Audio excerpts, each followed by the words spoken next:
the perfect home on the planet. This video is purely for entertainment and does not infringe on copyrights or laws. The rights to the novel and image belong to the original author. We do not claim ownership. Don't like waiting and want to listen to this fanfic in full now? Subscribe to our Patreon, where you'll find the best fanfics. Chapter 76 Signature. In the morning, Feiyu devoured the nutritional supplements from Shang Tanin's house with relish. She glanced at Shang Tanin as he emerged from the bathroom, then spoke to Grandma Li in a cheerful mood. "Grandma Li, we're not having lunch. Shang and I are going out for a while, to attend an event." Shang Tanin glanced at her, pulled out a chair, and sat down at the dining table. "Grandma Li, I'll still be back a little late today. After attending the classmate event, I still have orders to fulfill." "Oh, okay, Grandma Li said with a smile. The old lady didn't ask a single question, as if Feiyu's stay from yesterday to today was completely normal. After a simple breakfast, Feiyu accompanied Shang Tanin to the underground garage, quietly waiting for him to rent a car, and then they went to pick up her car together. As they were preparing to drive to City Hall, Feiyu paused with an "oh." Shang Tanin held on to the car door and turned back. "Did you forget something? Left it at my house and didn't take it." "No, nothing." Feiyu glanced at Shang Tanin's gray work clothes, then lowered her eyelids and quickly glanced at the clothes she had worn for 2 days. Although she felt that they didn't quite match the task at hand, she knew that it was important to focus on the main points and ignore the small details. She smiled slightly. "Let's go, I'll follow you." She didn't mention that today was a special day and that he should change into nice clothes. She was afraid that if she mentioned even a word, Shang Tanin would come to his senses and run away. Because if the situation was reversed, and Shang Tanin had to beg her, she would definitely not say anything. Shang Tanin was a good person. When Feiyu checked the option to disclose her past marital history to her spouse without reservation, she glanced at the words "recommend disclosure" in the brackets and ticked it. Then she glanced at the next option, whether to require her spouse to disclose his past marital history without reservation, and ticked it without hesitation. After Shang Tanin beside her finished filling out the application form, she leaned over slightly and whispered, "I was engaged before." Shang Tanin raised his eyebrows, his face showing surprise. "It was broken off last year." Shang Tanin said nothing, and did not ask any more questions, just hummed. Feiyu mentioned this, and she couldn't help but think too much. If the long-term worker of 15 years and she were still engaged, she wouldn't have to be so sad this year. No, she was horrified. A fiancé with ulterior motives is even more terrifying. If she married hastily without knowing the truth, that would be tragic. It is better to do it this way now. The information of the two was quickly pushed over according to the requirements on the application form. Shang Tanin took a few glances, then turned his head to see Feiyu beside him looking at his information very intently. After a moment of silence, he asked softly, "What's the matter with Mr. Qi, huh?" Feiyu was looking through Shang Tanin's life experience, corroborating the information from the City Hall and Lawyer Qin's investigation report. She had just read the record of his 2-month sick leave in middle school. She was stunned for a moment when she heard it and didn't react. "Mr. Qi, who?" "Oh, he." Feiyu organized the sentence, but she couldn't remember Qi Changgong's appearance clearly in her mind. "His grandfather was a friend of my grandfather.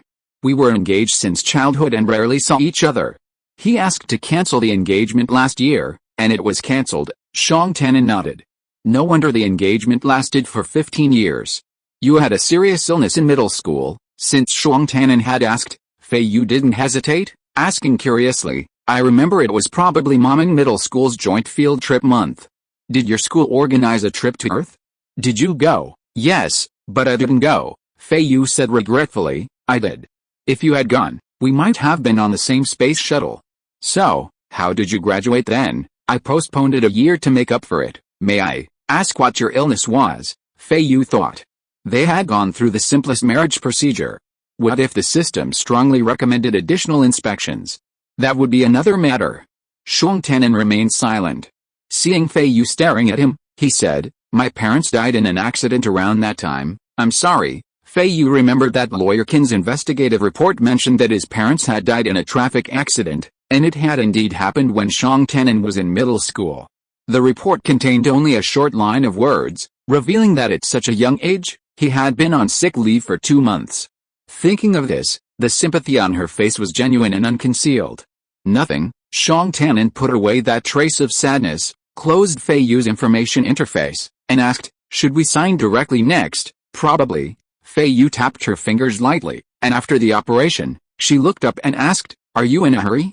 Don't have enough time to ask for leave? She was very considerate and thoughtful at this moment. If this order of yours affects your credit rating, I will issue a few more tasks to help you restore your credit rating. No. Shang Tannen hesitated for a while, recalling the position where Feiyu's finger pointed, and compared it with the last step of closing the document himself. He couldn't help but confirm, you kept it after reading it? Yeah. Feiyu nodded, and then came to her senses, her face full of surprise. You burn it after reading it? She looked at Shang Tannen speechless, afraid that he would feel at a disadvantage, and quickly explained, I am used to collecting all relevant information when doing things, and then clean up the useless information after the matter is over. Shang Tannen glanced at her, nodded, turned his head and sat up straight. If you want to keep my information, I'll pause this step and start over, Feiyu said kindly. No, I don't need it. Go ahead. Feiyu didn't force it, and the self-service process continued, quickly popping up a bunch of prompts. As you look back on the journey of knowing, understanding, and falling in love with your beloved, are you now blissfully certain that you have found the most important and unique partner in your life, and are you willing to work hand in hand with them to create a beautiful future together? For richer or poorer, in sickness or health, in youth or old age, will you remain loyal to your partner, never leaving him or her, without regrets? Feiyu scanned the entire process but couldn't find an option to answer yes at the end. There was only another prompt. When you seriously consider this extremely important decision in your life, you can load a video of your past life with your beloved as a scenario, or choose from one of the standard simulation scenarios. Feiyu now hated any dawdling with details. She raised her eyes and glanced at Shang Tannen. Naturally, they didn't have many videos of their life together. What do you want to choose? It's up to you, Shang Tannen said politely. Feiyu chose the simple model at the front without hesitation. The scene of their reception room changed, becoming a larger white room with no decorations. In the middle was an oval table, only slightly shorter than the large dining table at her home. She and Shang Tannen sat at opposite ends, facing each other. Silence, silence. Feiyu didn't know how long this step would take. She counted Shang Tannen's eyebrows, eyes, nose and mouth more than 7 or 8 times, but the room was still the same. She felt a little regretful. She should have chosen a scene with richer visual elements. If there were some flowers, plants, mountains and rivers, the time would not be so unbearable. No matter how beautiful a face is, it will look strange after staring at it for so long, right? She sighed secretly. They didn't have an appointment today, so they couldn't arrange for a registrar to handle it. She was afraid of the long wait and didn't want to wait, so she chose this easy self-service method, which was really not easy at all. Did you operate correctly? Shang Tannen asked. Feiyu exclaimed softly, can you speak? I thought you could only think, she added. There's no problem with the operation. It didn't give me more small options. I guess it's like this. Wait, across from you is your lover, a voice suddenly sounded. Feiyu was startled, and looked at Shang Tannen. Are you looking forward to it and determined to spend your life with him, her, from today on, dedicate your loyalty and love to him, her, support each other with him, her, anytime and anywhere, and keep this pure oath until the last moment of your life? In silence, Shang Tannen frowned slightly, his lips moved slightly, as if he wanted to say something. Feiyu stared at him without blinking. The two of them looked at each other across the oval table. Shang Tannen finally said nothing. After a long while, the process reached the last step. Feiyu breathed a sigh of relief. She quickly signed the marriage certificate and pushed it towards Shang Tannen. He took the pen without saying a word, glanced at the exquisite paper document, and then lowered his eyes and continued to write. Shang Tannen, Feiyu suddenly called out, her face struggling for a moment, and whispered, if you feel that this is not right, you don't have to sign now. Shang Tannen wrote half of his name, raised his eyebrows, looked at Feiyu for a moment, opened his lips and asked silently, do you have any other ideas? Feiyu shook his head silently. Shang Tannen lowered his eyes and continued to sign his name. Chapter 77 Borrowing. After registration was completed, before Feiyu and Shang Tannen even reached the front door of City Hall, Shang Tannen received a push notification from the Zuli District Administration. Hello, Mr. Shang Tannen, congratulations on your marriage today. According to the marriage law and the mom and housing law, you now meet the requirements for increasing the living area of your home. Since your wife, Ms. Yan Feiyu, has a social contribution score exceeding 10,000 points, you can freely choose a home in districts 4 through 9 on the grounds of being married. Furthermore, since your wife, Ms. Yan Feiyu, owns a property in District 2, your application to expand your living area in districts 4 through 9 on the grounds of being married will have a certain amount of your social contribution points deducted. For specific details, please consult the Housing Department of City Hall. Shuang Tanan was astonished. Miss Yan's social contribution points were so high? She was so young, what had she done? A second thought made it clear, she probably inherited the social contribution points from her father. Feiyu also received a push notification from the Zhisan district. Hello, Ms. Yan Feiyu, congratulations on your marriage today. According to the marriage law and the mom and population management law, your husband, Mr. Shuang Tanan, is eligible to reside in this Zhisan district as a spouse. If necessary, please update the basic residential population information form as the homeowner. She raised her head, and Shuang Tanan also raised his. They exchanged glances, each offering a polite smile, neither saying anything. Ms. Yan, a voice called from the side. Feiyu turned to see Lawyer Qin. Hello, Lawyer Qin, she introduced. This is Mr. Shuang Tanan. Hello, Mr. Shuang. Lawyer Qin glanced at Shuang Tanan and smiled gently. Congratulations. Shuang Tanan nodded slightly in greeting, thinking in his heart that Yan Feiyan's fatal idea might have been thought up by the lawyer in front of him. He extended his hand in return and shook hands politely. Nice to meet you. Lawyer Qin exchanged a few pleasantries and looked at Feiyan. Feiyan understood and said to Shuang Tanan, then, Tanan, if you have something to do, go and do it first, okay? Shuang Tanan said goodbye and left. When he turned around, he thought of the solemnity that rose between Miss Yan's brows when she saw Lawyer Qin, and thought of her busyness step by step. Somehow, he wanted to sigh. He himself had almost no feelings about the changes in his identity status bar. This morning, he just kept his promise and lent his identity code to his classmate Miss Yan. Although the subsequent impact may be more troublesome than the fact that he has to apologize to his employer, for someone who has long been free from family ties and parental nagging, this subsequent trouble is not too troublesome. Lawyer Qin watched Shuang Tanan walk away and said in a low voice, Ms. Yan, I have received news that Yan Qingjian has been confirmed to be the biological son of your uncle Yan Yaoyu.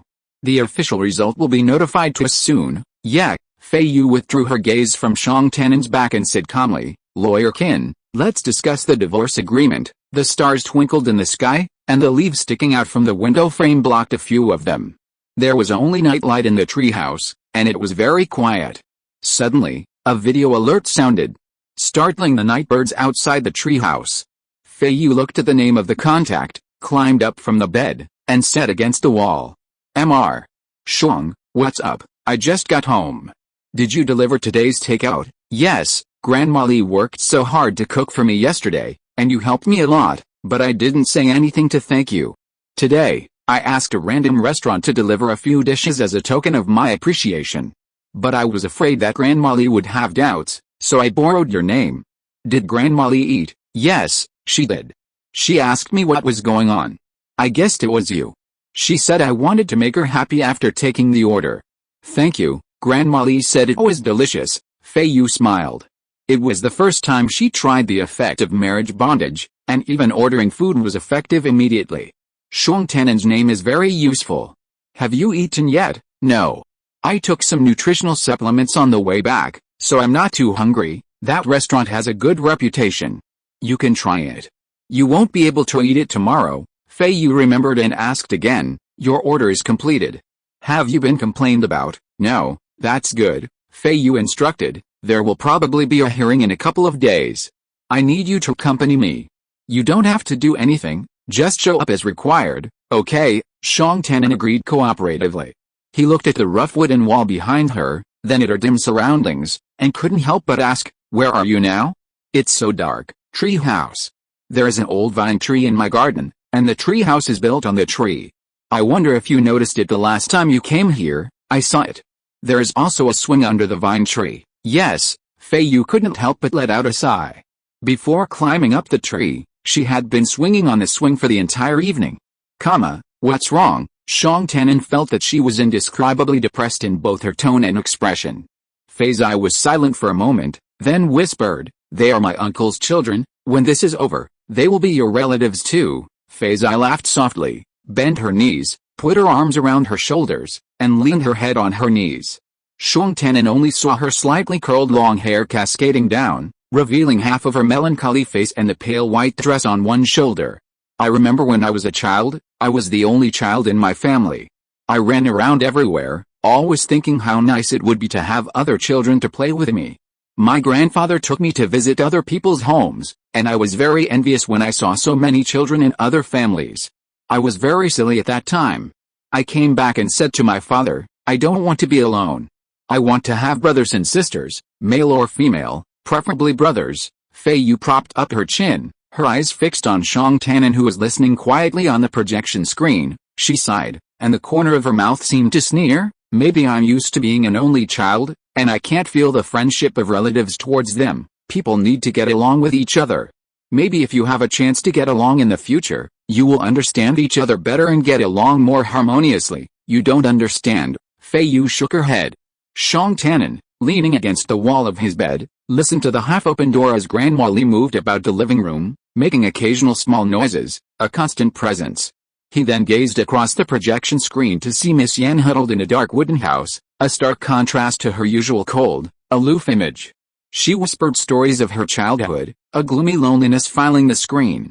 He felt a pity for her, thinking she was just a wealthy girl dealing with so many worries on her own. He couldn't bear to remind her that those two had just as much inheritance rights as she did.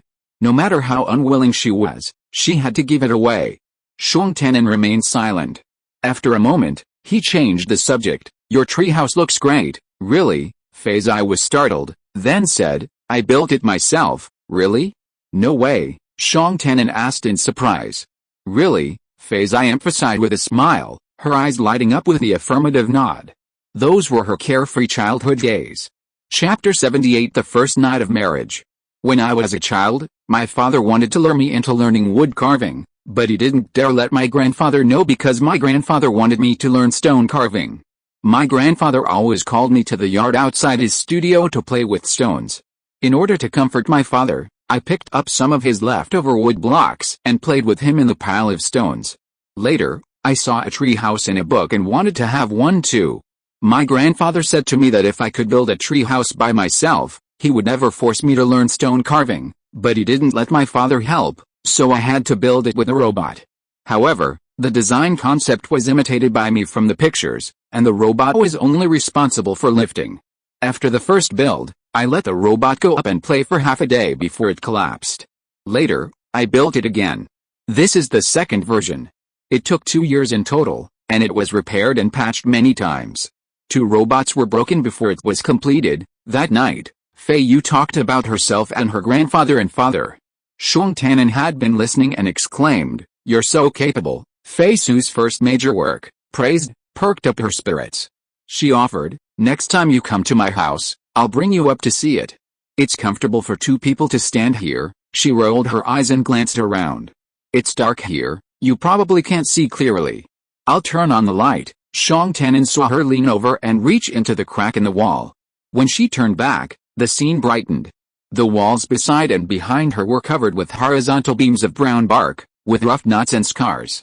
A thin vine snaked through the middle of the wall, dotted with green leaves, and the tiny lights glowed like fireflies in the forest. A girl sat on the ground, wearing a loose and gorgeous silk gown, her hair draped over her collarbone, and she smiled softly. "There's a window here.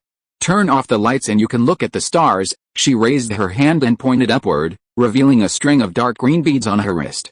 Shang Tanin smiled and nodded. He glanced at a square pillow and a messy blanket on the ground. "Are you going to sleep in the tree house tonight?" Feiyu's heart was touched, and her face was a little gloomy. Yet, in the past, sometimes, Shang Tanin looked at her and suddenly said, "No wonder you chose the scenery major, huh? Our classmates said that those who dare to enter the scenery major live." He suddenly stopped talking, a smile overflowing from the corners of his mouth. "What?" Feiyu was curious and urged him, "What kind of life do they live?" "They all live a strong life." Feiyu glanced at him, and after a moment she couldn't help but smile. People in our Department A have always known that all the people in Donglan are talking about us behind our backs. Shang Tannen couldn't help laughing out loud, but he was afraid that Grandma Li would hear it, so he smiled and stopped. Grandma Li had sharp ears and shouted through the door, "Xiaowen, why don't you come out to eat? It takes you so long to change your clothes. Hurry up, you bought a lot, and you dawdle when it's your turn to eat." Grandma Li called me, Shang Tannen said embarrassedly in a low voice. She's a bit nagging. All old people are like this. Feiyu pursed her lips and looked at the person opposite. She couldn't tell for a moment which was better. Him living with his neighbors or her living alone in the ancestral home. You have lived with Grandma Li for more than 10 years. Will you live with her forever in the future? Shang Tannen nodded. Grandma Li is over the age to apply for residency. I can apply to live alone now, but then Grandma Li will have to go to a welfare institution. So I will take her with me, just like she took me with her before. Are welfare institutions so bad? Not really, but they always have to be concentrated in one place, and you have to report every time you come in and out. You don't have much freedom. Yeah, Feiyu agreed. She adjusted her sitting posture slightly and thought for Shang Tannen, you live with Grandma Li, so will your future family be willing? This is still early. A smile appeared in Shang Tannen's eyes. Xiaowen, Grandma Li's voice gradually approached the door. I'm coming. Shang Tannen raised his voice to answer, and said to Feiyu quickly and softly, thank you for dinner. You're welcome. Shang Tannen looked at Feiyu again and comforted her, things will be resolved smoothly. Yeah, Feiyu nodded, took a breath, and smiled kindly. Shang Tannen, my lawyer and I have drafted a document. Take a look and reply as soon as possible. Shang Tannen was slightly stunned, and then said, okay. The image on the projection screen dissipated, and Grandma Li's urgent voice sounded again, and Shang Tannen pushed the door out. Xiaowen, Grandma Li grabbed his arm and said in surprise, why are you still wearing the same clothes? You don't have a clean shirt? I said I would buy you a few, but you refused and didn't think of buying them. Now you live in both your home and the college, so you need to prepare a few more clothes for both places. Besides, you have a girlfriend. Shang Tannen suddenly felt overwhelmed and quickly argued, Grandma Li, she is just an ordinary classmate. I have a clean shirt, but I just made a video call and didn't have time to change. Oh, Grandma Li was also amused, dragging her voice, you were video chatting with that girl. Grandma Li, go to bed soon, Shang Tannen said vaguely. Right away. Grandma Li's eyes sparkled, and she was full of energy. The words she had been holding back for a day came out. Xiaowen, your classmate is so pretty and elegant, a good girl. Grandma didn't know she would stay here last night, and the meal was just a simple one, and the house was not cleaned up. I was really afraid of being rude to her. I wanted to treat her well today, but she left early in the morning. Will she come? My classmate came to see me for something, she wouldn't come for nothing else. Shang Tannen was at a loss in front of Grandma Li, who was in the middle of a conversation, and he couldn't persuade her to come in. He had no choice but to sit down at the table, took a big bite, and exclaimed to himself, it smells so good. Well, Grandma Li, you go to sleep, I'll clean up later. Grandma Li glanced at Shang Tannen, who was eating so fast that he had no time to talk, and glared at her with a smile. Eat slowly, kid, the girl is gone, and you ordered such delicious food to take home? Next time, order it on the day she comes. Shang Tannen looked at Grandma Li in her flowery pajamas as she finally moved into the master bedroom, and he felt relieved unconsciously. Xiaowen, Grandma Li is not saying anything to you, but it's already hard work for you to take orders. Don't spend money carelessly in the future. Grandma Li paused at the door and turned back to mutter, you should also start saving money and think about starting a family. Shang Tannen almost choked on a mouthful of food. Legally, he can really be considered to have a family. He held the rice in his mouth and waited until the door of the master bedroom was firmly closed before swallowing it hard. The food box sent by Miss Yan was really rich. Shang Tannen deliberately hurried to eat and was already half full. He took a long breath, sat up straight, opened the communicator, and checked the document that Feiyu had just mentioned. She was really efficient. The divorce agreement has been drafted. It is full of technical terms and the wording is professional and standardized. Tomorrow, V6 will be updated. Chapter 79, Long-Lasting Escort. Shang Tannen, imagining Lawyer Qin's shrewd demeanor, read through the divorce agreement item by item, teasing out its central themes and key phrases. If, after marriage, the couple discovers significant disagreements that affect their quality of life and deviate from the original intentions of the divorce agreement, either party may file for divorce at any time, freely pursuing personal growth and happiness. This agreement, negotiated jointly during the marriage, provides responsible, long-term care and support for the married couple, acting as a safeguard, both within and beyond the marriage. After both parties sign, if either party subsequently submits this agreement to the relevant marriage registration agency, it will be the result of their careful consideration and unanimous agreement.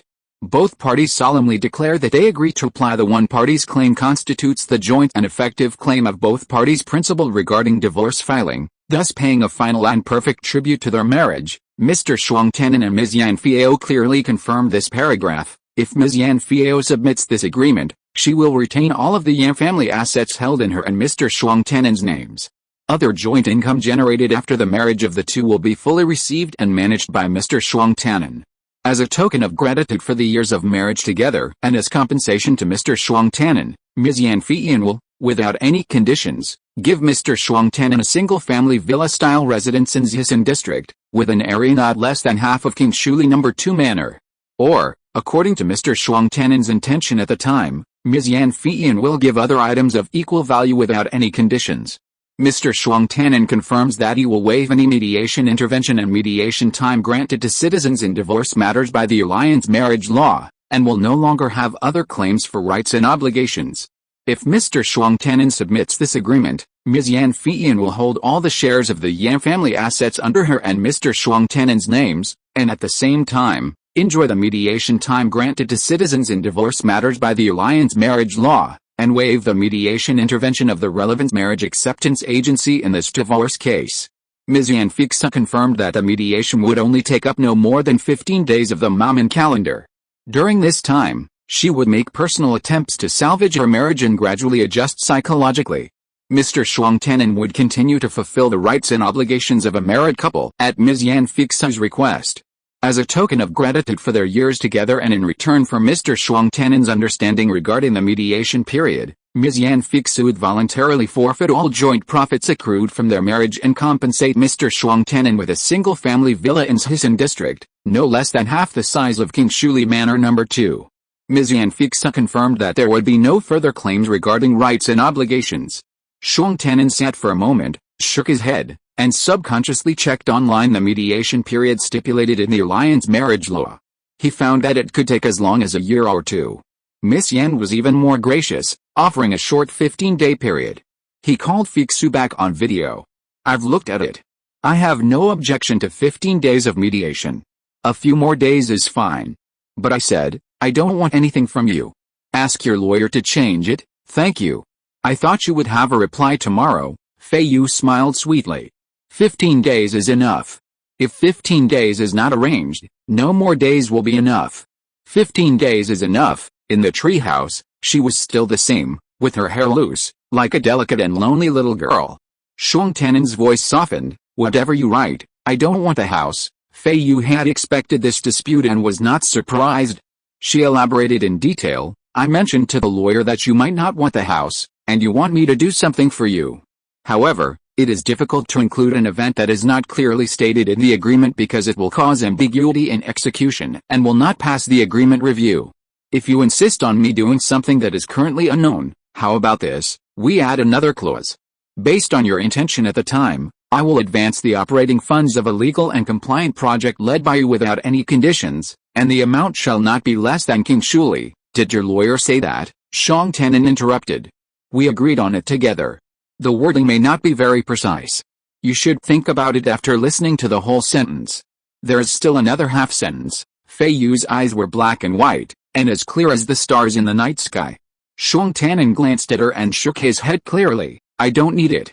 I don't need your house, I don't need other items of equal value, and I don't need you to do things for me." "How come he doesn't even need you to do things for me?" Feiyu blurted out. "Then what do you need?" "I don't need anything. You haven't thought about it yet." Feiyu's eyes showed a little embarrassment, and she nodded slightly to show her understanding. She frowned slightly, then relaxed, and patiently discussed again slowly, "But the agreement should be finalized earlier. There is another way to operate. The statement that you don't want anything cannot be written in the agreement. It obviously violates the principles of fairness and justice. Without special circumstances, the agreement will not be approved. But our special circumstances cannot be disclosed, so we will still sign the agreement according to the current version. By then, the documents will be complete and will not hinder the smooth completion of the procedures. Then you can sign a waiver statement in the transfer of property rights, which will start the operational process of another legal matter, which has nothing to do with divorce. Don't worry, at that time, if you want me to do something, even if it is not advance payment, but I want me to do it myself, as long as it is not illegal and as long as it is within my ability, I will definitely do my best to help. She waited. Shang Tanan just looked at her without an immediate response. This little time to think was for the other person, so she smiled solemnly as they stared at each other. You also have my promise. I've signed it. Shang Tanan retracted his gaze and said, I'll send it to you right away. Feiyu smiled quietly, and sure enough, a few moments later, she received the divorce agreement. I'll have lawyer Ken file it after I sign it, she said, raising her chin. Is the food delicious? Shang Tanan lowered his eyes and realized he was too busy talking. The lunchbox was still open on the table in front of him, with a few wisps of leftover food on the compartments, the lingering aroma still lingering in his nose. Delicious, thank you. Shang Tanan paused, realizing there was nothing else to say. That's it, good night, Feiyu smiled. The video call ended, and the treehouse fell silent again, seemingly even quieter than before. Feiyu turned off the lights and enveloped herself in darkness again. Looking up, the starry sky twinkled, unspoken. She leaned her back against the wooden wall, motionless. Today, she had legally married herself off, with all the necessary paperwork. Unfortunately, her reaction was slow, and she only slowly realized this after a busy day was almost over and she had some free time. Unrelated sentence fragment, a perfect song, a post, a content, a 6-9 book, a forum, a look, but what was coming still came. What was to be separated still had to be separated. Was it worth it? Was it worth it? Shang Tanan's video message reminded her of his question, already gloomy. She had married herself, and dragged down a seemingly good man. She had to fight on. Chapter 80 The New Son-in-Law. 2 days later, the results of Yan Qingjian's bloodline verification were officially released, confirming that he and Yan Yaoyu, the eldest uncle of the Yan family, were biologically related. Feiyu video called Shang Tanan to the Yan family estate. The rising sun illuminated every corner. Shang Tanan stepped out of the car and was startled by the courteous butler. Sir, Miss Feiyu has been waiting for you for a long time. The butler's system was his own creation. He quickly understood that Miss Yan controlled the butler, sharing her personal information with it to some extent. Now that Miss Yan and he were legally married, the butler had also received this information. Even though Shang Tanan wasn't yet a permanent resident of the Yan family estate, according to standard procedure, the butler knew to increase its affinity for the owner's immediate family members. Feiyu was still waiting in the main hall, her face solemn. Only when the butler ushered Shang Tanan in did she look up and smile hastily. You're here, Yan. Shang Tanan opened his mouth to greet him, but suddenly remembered the address and changed his tone midway, making the greeting sound a little strange. Feiyu, good morning. Good morning. I'd like you to come with me to today's hearing. Okay, go change first. We'll leave after the lawyer arrives. Shang Tanan was stunned, his eyes falling on himself, only to hear the butler ask, Master, shall I take my son-in-law to your living room? Feiyu was also stunned, and involuntarily looked at Shang Tanan. After a beat, he said, Take Mr. Shang to the guest room. Shang Tanan watched the butler pick up the brocade clothes bag on the sofa. Without saying anything, he followed the butler upstairs. The butler had a set of rules built into him, which allowed a certain degree of freedom for discussion and development. At this time, after checking that the new son-in-law had not been upstairs, he walked around and introduced a room attentively. This is the previous owner's bedroom, a restricted area. Miss Feiyu must not be disturbed after entering. This is the previous owner's study, which Miss Feiyu also used. This is the newly renovated study that Miss Feiyu came back this year, and so on, chattering endlessly. Son-in-law, it pushed open a door. Please go in and change. Do you need any refreshments? Please let me know. No, thank you, son-in-law, I'll wait outside the door. If you need any help, please let me know. No, thank you. Shang Tanan and the other stewards left the door and subconsciously scanned the room. The guest room was a large suite with a light gray color scheme.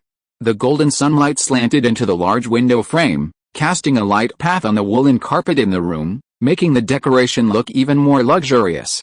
He glanced out casually, then looked intently. Outside the window, across the small bridge and flowing water, there was an old vine tree in the distance, and a brown corner of a wooden house seemed to be visible between the branches. Shuang Tian'an withdrew his gaze and took out clothes from his bag. It turned out to be a pure black formal suit. He put it on right there and found that the clothes fit him perfectly. He thought for a moment, then remembered that Miss Yan had downloaded all his information when she registered, and probably made it according to his size. Shuang Tian'an folded his clothes and put them in the bag. He did not touch anything else in the room, nor did he go into the bathroom to see how his new clothes looked after him. He just opened the door and left. During Feixi's father's time, the butler had served both father and daughter, and the system had chosen a reserved and meticulous gentleman setting. This time, after the upgrade, it was much more dynamic, and according to Feixi's age, the service style was readjusted to a steady yet lively one. When applying the rules of social etiquette, he was more open and direct. When he saw Shuang Tian'an, his eyes lit up and he praised him without hesitation. "Sir, this outfit looks great on you. Miss Feixiu chose it well for you." Shuang Tian'an followed the butler downstairs. The sound of conversation emanated from the living room. It was Lawyer Qin who had arrived and was sitting on the sofa, seemingly discussing strategy with Feixiu. At the sight of Shuang Tian'an, they both stopped talking. Shuang Tian'an responded to Lawyer Qin's greeting, ignoring Feixiu's gaze on him, presumably observing whether his new clothes were appropriate. The three of them exchanged few pleasantries before setting off, Shuang Tian'an and Feixiu getting in the same car. "Shuang Tian'an, remember to call me by my name, not classmate," Feiyu instructed. After a moment's thought, she added, "If you really can't change it, I'll call you Mr. Shuang, and you'll stop when you get to Yan, just like we did that night. I see you're used to calling me by my last name, so Yan, or Yan, is fine too." Feiyu is best. Shuang Tian'an glanced sideways at her, surprised that she noticed the subtlety of his address even in her shock that night. "If the arbitrators ask you questions, you don't need to answer. Lawyer Qin will handle everything," Feiyu warned again. "I know." Feiyu fell silent, sitting with her eyes lowered, as if thinking. Shuang Tian'an didn't interrupt her either. The car ride was silent for most of the time. "Put this on." Feiyu hesitated for a long time, finally willing herself to take the box from her purse. Shuang Tian'an took the box, opened it, and then glanced at Feiyu's left hand. It was a string of dark green beads, exactly the same as the one on her wrist. "This is a pair, a family heirloom, made by my great-grandfather, passed down to my grandparents, then to my parents, and now to me, so precious." Shuang Tian'an heard that it was of such great significance, and without thinking, he wanted to hand it back to Feiyu. "I think you don't have to wear it, registering it is enough, the material is not precious. I have chiseled a stone part while wearing it." Feiyu was hesitant before, but now she was generous. "You can wear it, it will look better when you wear it." Shuang Tian'an glanced at her and sighed secretly. He even cooperated with her on the most outrageous things. Even if he cooperated with her on these small details, it would not matter. He put the beads on his left wrist. "I'll be careful. Do you want to wear it on this hand? It's up to you. It's not a big deal. Your beads and mine were originally designed to be a complete set. It is said that my great-grandfather couldn't figure out the materials, so he had to divide them into a large and a small one, so we each got one." Although Feiyu said it lightly, Shuang Tian'an could hear the family heritage significance represented by the beads. It would be fine for one person to wear two beads and pass them down from generation to generation. But it was also okay for two people to wear a pair and pass them down from generation to generation. Miss Yan dared to let him wear such a meaningful bead. She had spared no effort for today's matter. The icy agate beads touched Shuang Tian'an's wrist, and Feiyu stared at his hand in a daze for a moment. She had never seen a man wearing such beads. Her memory before the age of 5 was not deep, and she had no impression of her father wearing beads at all. When she was 5 years old, her mother passed away, and her father never wore it again. Shuang Tian'an felt a little cold when he put it on. He subconsciously turned his wrist slightly, and stretched his fingers a little. When he raised his eyes, he saw Feiyu staring at his hand, with a thoughtful look on her face. His hand was a little stiff. He wanted to put it to his waist, but he felt that since she was the owner of the beads, it would be inappropriate not to let her see the effect. So he continued to raise his empty hand. The knuckles of his fingers were quite slender. Feiyu stared at it for a while, sat up straight, and after a while turned her head to look out a car window.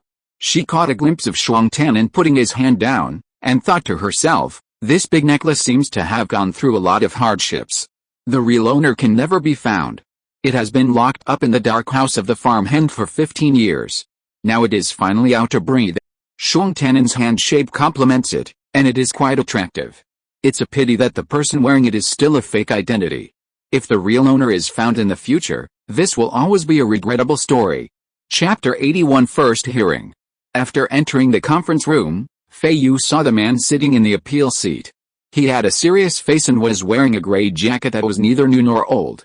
He looked up at the door, and his eyes moved between the three of them before settling on her. Shuang Tanan pulled out a seat for her. Feiyu turned her head to the side, raised her lips, smiled lightly at Shuang Tanan, and sat down. She looked directly at the opposite side without any hesitation, and looked back at him openly.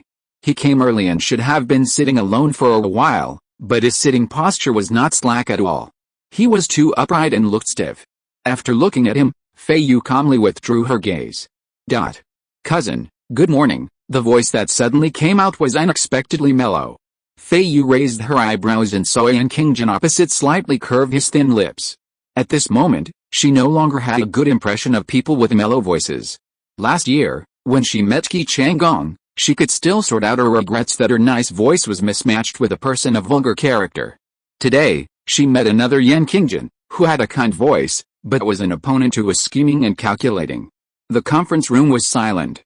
Shuang Tanan saw Feiyu's expression was indifferent, and her eyes flickered slightly. The man opposite her did not see Feiyu's response and pursed his lips. Mr. Yan Qingjin, you are early, Lawyer Qin said with a smile. I am Ms. Yan Feiyu's lawyer. My name is Qin. Nice to meet you, nice to meet you. Yan Qingjin nodded in greeting and turned his eyes to Shuang Tanan. After glancing twice, no one in the conference room spoke again, so he straightened his back slightly, still maintaining his previous solemn waiting posture. Not long after, the arbitrator entered and the hearing began. After explaining the case, the arbitrator asked, does the respondent agree with the identification procedures and results that the appellant Yan Qingjin is the biological child of Yan Yaoyu? Agree, said Lawyer Qin. Yan Qingjin visibly breathed a sigh of relief. Then please allow the appellant, Yan Qingjin, to read the complaint. Yan Qingjin stood up, gently straightening his shirt with his hands. He bowed slightly to the arbitrator, then looked at Feiyu. After a pause, he began to speak. I stand here with great emotion. Ever since my mother passed away 3 years ago, leaving her last words to my sister and me, telling us we still had family, I've longed for this moment. Unfortunately, Ural and Moming are so far apart, and my sister can't come and share my joy. Hello, my dear cousin, I'm so very happy to see you. Yan Qingjin's expression was restrained, his narrow eyes fixed on Feiyu's face, but anyone could see the excitement beneath his thin face. Feiyu, on the other hand, looked at Yan Qingjin, motionless as she listened, as if paralyzed. Yan Qingjin pursed his lips, his voice lowering. I'm also very sad. Ever since my sister and I managed to raise the money to travel to Maman, I've learned that my biological father has been dead for many years. My sister and I will never have the chance to see him again. Now, I can see our only remaining blood relative in the world, my cousin. He took a breath, looked at Feiyu, and a sincere smile spread across his thin lips. This is enough to comfort my childhood longing for paternal kinship, respected arbitrator. Yan Qingjin turned to the arbitrator and said respectfully. As my father's children, my sister and I wish to return to my father's family. As for the rights and obligations my sister and I should bear in our family, we will sincerely respect my cousin's opinion and abide by your ruling. He bowed deeply and sat down. Does the respondent have any opinion on the content of the complaint filed by the appellant Yan Qingjin? The arbitrator turned his attention to Feiyu. Lawyer Qin glanced at Feiyu, who nodded slightly. He stood up and said gently, first, please allow me to express my most sincere condolences to Mr. Yan Qingjin on behalf of Ms. Yan Feiyu and Mr. Shuang Tanan. Yan Qingjin suddenly looked at Shuang Tanan, almost tracing every inch of his face. Shuang Tanan was well-mannered and handsome, sitting calmly like a gentleman. It took Yan Qingjin a long while before he returned his gaze to Feiyu's face. Feiyu's eyes remained motionless, and she felt very relieved. Ms. Yan Feiyu, like Mr. Yan Qingjin, has never met her uncle, Mr. Yan Yaoyu, since she was a child. Mr. Yan Yaoyu died young and never married, so when she lived with her elderly grandfather and widowed father, she never thought that she would see her uncle's children more than 20 years later. She is very grateful to Mr. Yan Qingjin for changing his name, Lia Orabu, which he had used for nearly 20 years, to the Yan family name 3 years ago, and she also understands Mr. Yan Qingjin's idea of dividing family rights and obligations. Her father, Mr. Yan Yaoshi, has taken care of her father and taken over the family business since more than 20 years ago, and eventually made great contributions to the family. Overwork has led to illness. After Mr. Yan Yaoshi passed away, Ms. Yan Feiyu, who is orphaned, continued to study while managing the family business, doing everything herself, often leaving her physically and mentally exhausted. Fortunately, she met Mr. Shuang Tannen, who encouraged and supported her, and it was no small feat to keep her going until now. Today, Mr. Yan Qingjin, through the mandatory kinship identification procedure, has been confirmed as Ms. Yan Feiyu's cousin.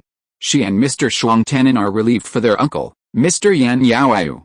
Regarding Mr. Yan Qingjin's lawsuit, she will abide by the wise decision of the arbitrator, but before that, there is one thing we are unclear about. Lawyer Qin paused and spoke slowly. In Mr. Yan Qingjin's lawsuit, the claimants are him and his sister.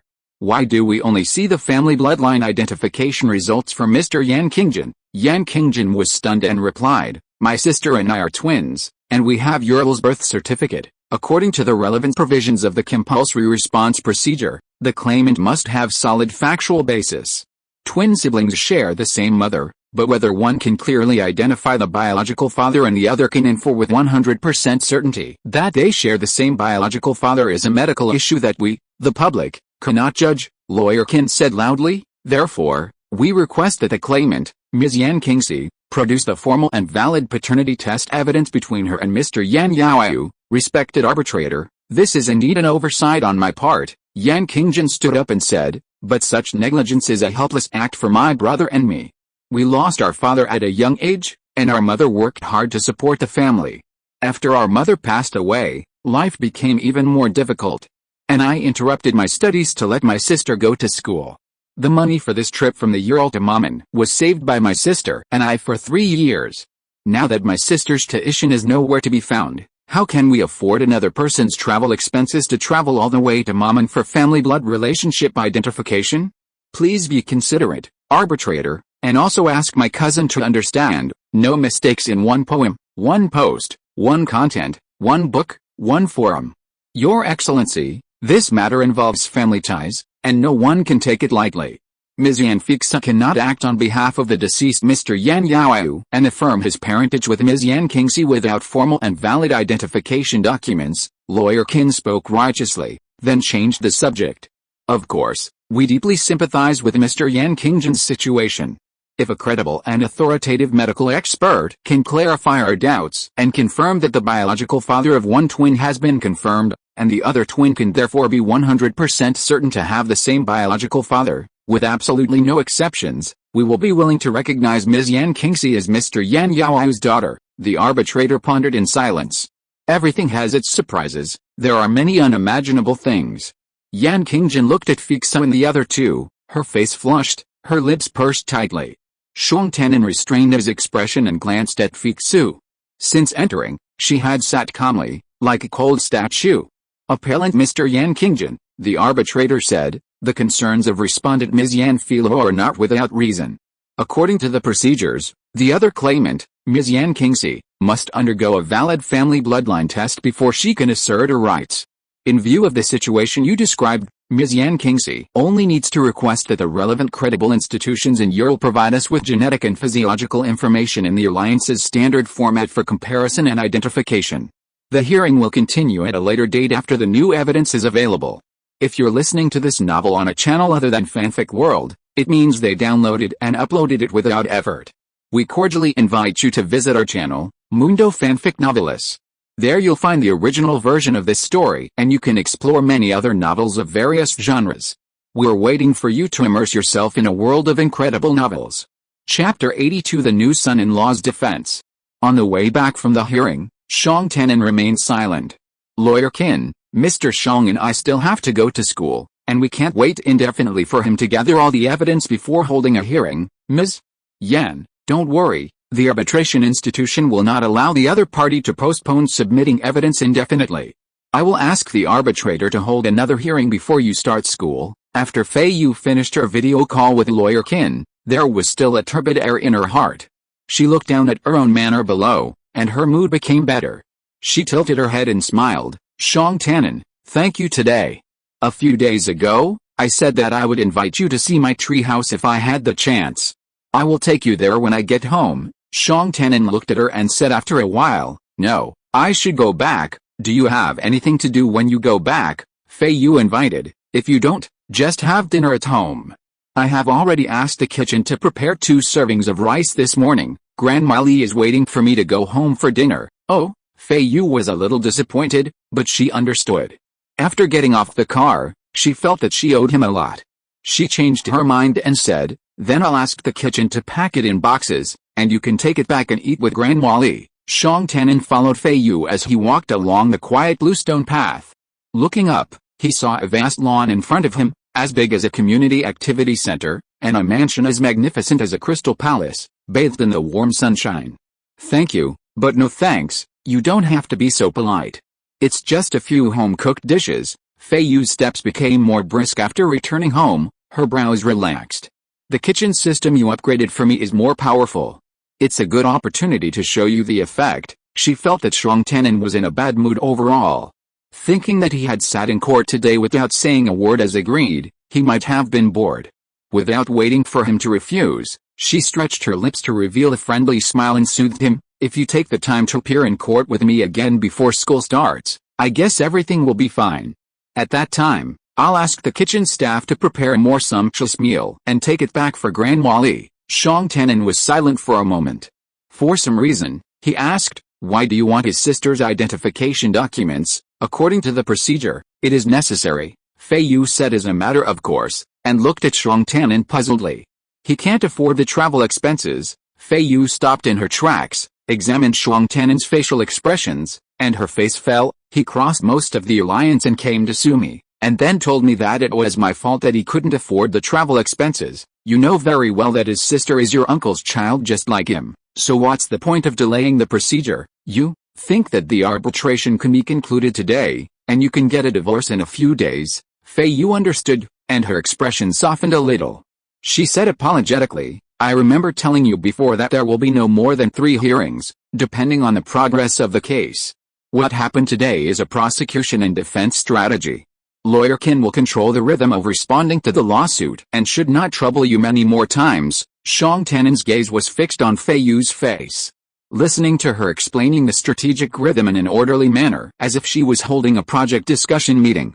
There was only the calmness of narration in her eyes, without any other ripples.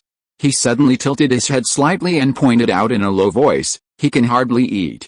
Didn't you see that when he went to wait for the public hovercraft, he ate the cheapest nutritional substitute? I didn't see what he ate. I only know that no one should eat in non-dining public areas. Feiyu frowned, and anger was hidden in her eyes. Shang Tannen looked up at her and shook his head. I need to get my clothes back. Please arrange for a robot to lead the way. Feiyu walked forward silently. After 3 or 4 steps, she said coldly, what did you mean by shaking your head just now? Nothing. Feiyu paused again. Do you think it's my fault that he's eating the cheapest nutritional supplements in a public area? I didn't say that. Shang Tannen paused and said frankly. I just think you could be a little more understanding of their situation. After all, it's now confirmed that they are your uncle's children. His sister hasn't been officially identified yet, and I want evidence to confirm it. What's wrong with that? I'm just following the procedures. It's not even a delay. What's wrong with that? Nothing's wrong, Shang Tannen said calmly. This is the prosecution and defense strategy of you and your lawyer. I'm sorry, I shouldn't have said anything. Feiyu's anger flared up, staring at Shang Tannen intently. Not far away, the 5 defense robots on duty, sensing her brief surge of adrenaline, swooped in to flank them. Feiyu glanced at them, and Shang Tannen also glanced at them. It's the son-in-law, son-in-law. The steward rushed out of the main building, raised his arms, and shouted to the defense robots in a funny way while running and pressing his hands. I know it's the son-in-law, the defense captain said coolly. A pair of mechanical eyes stared at Shuang Tannen. If the person who was confronting Feiyu was not the son-in-law, although they could not attack humans according to the first rule of robots, they would have to stand in front of Feiyu with a tight defensive shield formation. Now the captain waved his hand and let his companions spread out in a semicircle behind Feiyu. Two of them pressed on the two ends of the diameter line between Shuang Tannen and Feiyu, one on the left and one on the right, just staring at him with a slightly fierce expression. The steward scurried into the semicircular protective circle, mimicking a few gasps. "Miss Feiyu, the kitchen staff are ready. Would you and your son-in-law like to have a candlelight dinner? I'll go set it up." Feiyu stared intently at Shuang Tannen, waited a second, and when she didn't hear him change his mind about the candlelight dinner, she said stiffly, "Cancel dinner?" In the time it took to say these few words, the defense machine team sensed her newly released adrenaline and saw it surge again, instantly tightening the encirclement. "What do you mean?" The steward took small steps beside the two of them, one hand behind his back waving repeatedly at the defense captain, signaling him not to act rashly.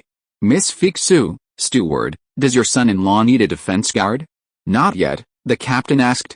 "Surely, he should," the steward muttered, looking at Feiyu inquiringly. The robot was quick to handle things and never minded the hassle. It put the two tasks of setting up the restaurant and assigning guards to the son-in-law on the list for immediate processing. Comparing them, assigning guards to the son-in-law was more important, as it was people-oriented. The steward immediately took care of the matter. He waited for Feiyu's instructions. If he couldn't get them, he would act according to his own authority and said, "Assign two." The semicircular guards changed like a gust of wind. Two defensive robots quickly stood behind Shuang Tannen, leaving three standing in a straight line behind Feiyu to confront him. "Everyone, step back. Don't come near," Feiyu frowned. The master's order was clear. The three robots protecting her retreated quickly and turned around and left. The two robots behind Shuang Tannen were left waiting for the new direct controller to speak. "You guys go too." Shuang Tannen, under Feiyu's stare, took a long time to realize that he also had to explain, so he turned his face away and whispered, "What's wrong with the system you upgraded?" Feiyu really wanted to file a complaint to the Freedom Union. "I didn't set a reaction threshold for them, so they react instantly according to your emotional fluctuations. You set a threshold according to the situation to prevent them from being too sensitive," Shuang Tannen suggested. "The title of the son-in-law should be chosen by the steward himself. If it calls him that, all the robots in your house will call him that. You can reset it, including all other permissions for me." Feiyu did not respond, turned around and continued to walk forward, turning on the communicator as he walked and operating it on the spot. After entering the main building lobby, she waved her hand and called the butler who was waiting in the corner, "Take down all of Mr. Shuang's clothes." "I'll go with you," Shuang Tannen explained to Feiyu. "I need to change out of this set of clothes. This is custom made for you, you can wear it back. There are several other sets, you can take them all back." Shuang Tannen was stunned and refused. "I don't need it, you need it." Feiyu frowned and said, "There will be a hearing later. It will be troublesome to change clothes at my place every time. It will be more convenient to take it back." Shuang Tannen paused for a moment, not wanting to argue with Feiyu anymore. "Then I'll take the set back for now. How can you wear the same clothes next time?" Feiyu raised an eyebrow in surprise. Shuang Tannen raised his eyes and the two looked at each other. His voice was devoid of emotion, but hinted at determination. "I'm going to change into my own clothes. Yours are still here. It's inconvenient to take them back. If Grandma Li sees them, she'll think I'm out doing something. Oh, and," he gently removed the agate necklace from his hand, held it in his palm, and handed it over. "Keep it." Feiyu glanced at his face and took the agate necklace. "Mr. Shuang, please follow me," the butler said. Not only did he no longer call him son-in-law, but Feiyu had also forced his demeanor back to conservative gentleman mode, his movements and expressions now stern. Chapter 83 Losing and Winning. "Master, Mr. Shuang bids farewell." Feiyu was lost in thought in his study. Turning at the sound, she saw Shuang Tannen, dressed in his clean, refined attire. Of course, she still felt the all-black suit she'd chosen for the hearing looked better, accentuating his refined demeanor. He looked like the kind of unassuming yet unmissable gentleman whose appearance alone convinced everyone. "Student, I should be leaving," Shuang Tannen said politely. Feiyu stared at him, thought for a moment, then said bluntly, I want to confirm whether you're considering a divorce. Shang Tian was taken aback for a moment, then lowered his gaze, thinking to himself that Miss Yan was truly perceptive. He truly regretted getting involved in this mess. Student Shang Feiyu stood directly before him, reading his facial expression, and said solemnly, "Your behavior is very important to me. You know, I hope our marriage can last until this lawsuit is settled. Don't worry, I won't change my mind." Feiyu felt slightly relieved. "I'm going back." Shang Tian walked to the door and looked back. Feiyu was sitting behind a large pale yellow desk with a serious face. She straightened her back like she did when she was sitting in the dock. He paused slightly and was about to step out. "You always think that it's my fault that he can't eat or wear clothes." King Lingling's words suddenly rang out. Shang Tian's steps paused, and he sighed imperceptibly. He turned around and said, "I didn't say that. I just personally think that maybe you can be more understanding. Your cousin seems to be penniless. He should be asking you for help." "Ask for help?" Feiyu couldn't help but sneer. "Is this how you ask for help? After saving money for 3 years, saving up some travel expenses, taking all the appeal materials, and going directly to the city hall to request the division of the family property." Seeing Shang Tian silent, she became more and more angry. Shouldn't asking for help first mean going to the door to inform the whole story, and then sighing and crying? "But where was the first time he was so excited to see me? He forced me to go to the city hall to accept the property division arbitration. Maybe, I know why he didn't come to you first." "Huh? Student Yan, do you know that most people who come to the upper 3rd district have to report to the security patrol team?" Shang Tian looked at Feiyu's expression and knew that she must have never known these details. "If we don't have the necessary proof to visit the upper 3rd district, or the host's invitation confirmation, we can't come in." "Then why did you come?" "I only confirmed it for you once, the first time I had an order certificate issued by the Freedom Union. Today, I was not stopped and intercepted halfway, probably because you and I went to register our marriage." Shang Tian looked at Feiyu and said slowly, "The security in the upper 3rd district is clean and peaceful. Not everyone can come.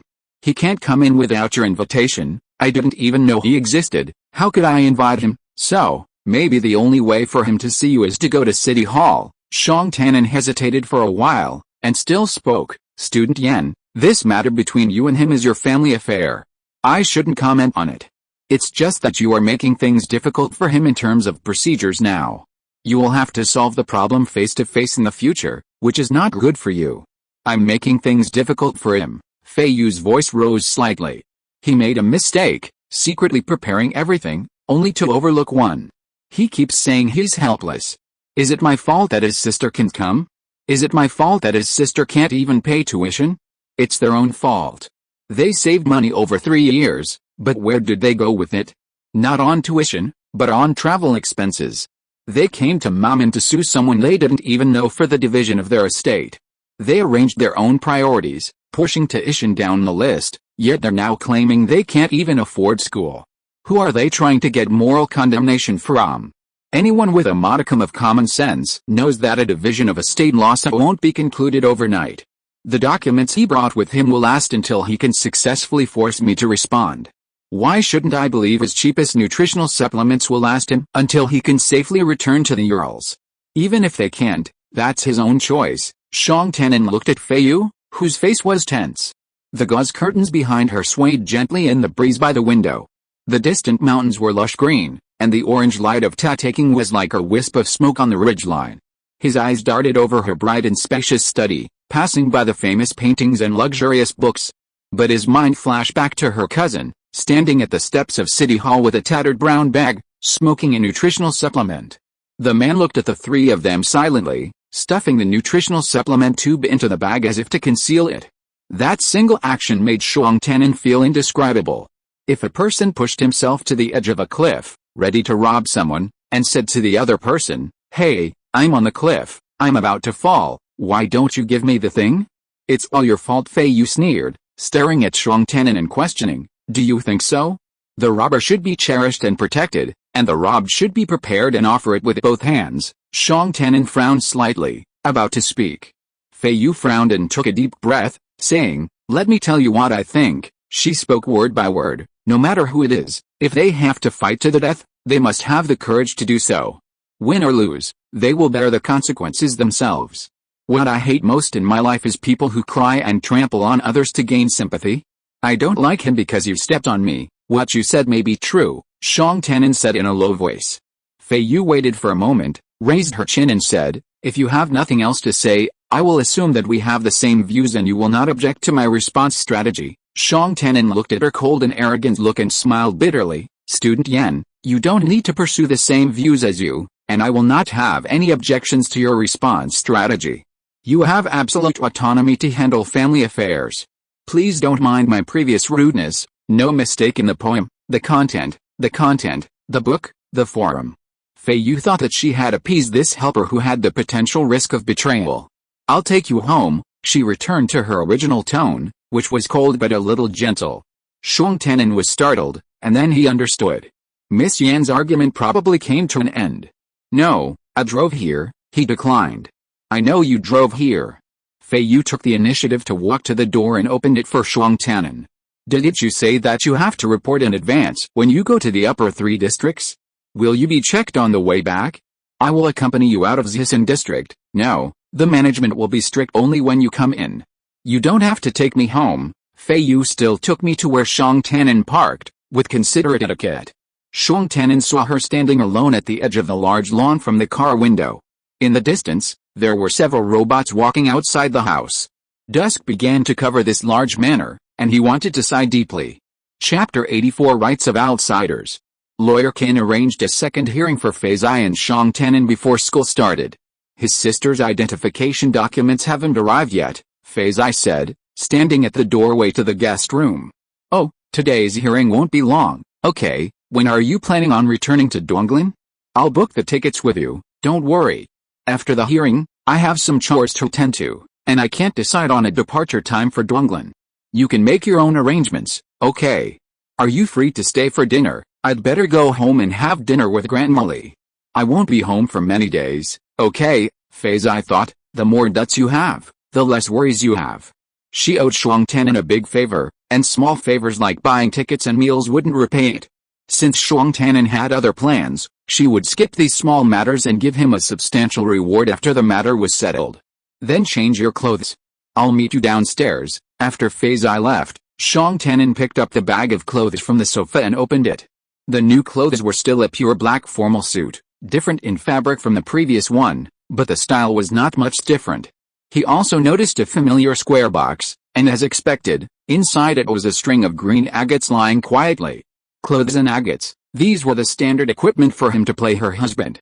Shang Tanin dressed skillfully and went out with Feiyu. Yan Qingjin arrived early as usual and sat meticulously in the conference room. Shang Tanin's clothes looked the same as last time, but they were not, as the details were subtly different. Yan Qingjin's clothes were authentic, and it was the same half-new jacket as last time. Good morning, cousin. Yan Qingjin stood up and took the initiative to greet her. After a brief silence, Feiyu uttered, good morning. Shang Tanin could clearly feel the reluctance in her voice. Yan Qingjin, however, smiled widely and turned his gaze towards Shang Tanin. Good morning, brother-in-law. Shang Tanin concealed a strange feeling in his heart and replied with a smile, good morning, Mr. Yan. Feiyu was vaguely satisfied. Shang Tanin was easy to talk to, and she had noticed that. His attitude towards Yan Qingjin was much gentler than hers, but he did not have the sense of empathy of a relative, and replied with the usual Mr. Yan, which inadvertently revealed her desire to keep a distance from Yan Qingjin. That day, Yan Qingjin explained to the arbitrator the complexity of the procedures for his sister to handle the designated documents in the Ural. Respected arbitrator, I will rush back to Ural to assist my sister in obtaining genetic and physiological information acceptable to Maman. In addition, I request that the third hearing be scheduled 4 months later so that we have enough time to prepare. If for various reasons, my sister is unable to successfully obtain the designated information before the third hearing, Yan Qingjin pursed his lips and promised, I will accompany her to conduct family blood relationship identification. What does the respondent have any opinion on this? We have no objection. Thank you, arbitrator, and thank you, cousin. Yan Qingjin bowed slightly and raised his head. Respected arbitrator, this is my first time in Maman. I am completely unfamiliar with the relevant laws, local customs, and I have not consulted a consultant. Now I am fully aware of the fact that my sister Yan Qingxi is missing documents in the qualification determination of the rights claimant, and I will immediately start to handle it. At the same time, I still have some unclear points about the qualification determination of another rights holder, Mr. Shuang Tannen. I am about to set off to return to Ural, and I wonder if I can get clarification here. Feiyu sneered in his heart. Lawyer Qin stood up and spoke eloquently. During the time when Mr. Shuang Tannen and Ms. Yan Feiyan were dating, he deeply felt the hardship Ms. Yan Feiyan had to manage the family business alone. Therefore, he made a clear promise in his marital obligations to jointly manage the Yan family's assets with Ms. Yan Feiyan and bear the losses caused by the operating risks.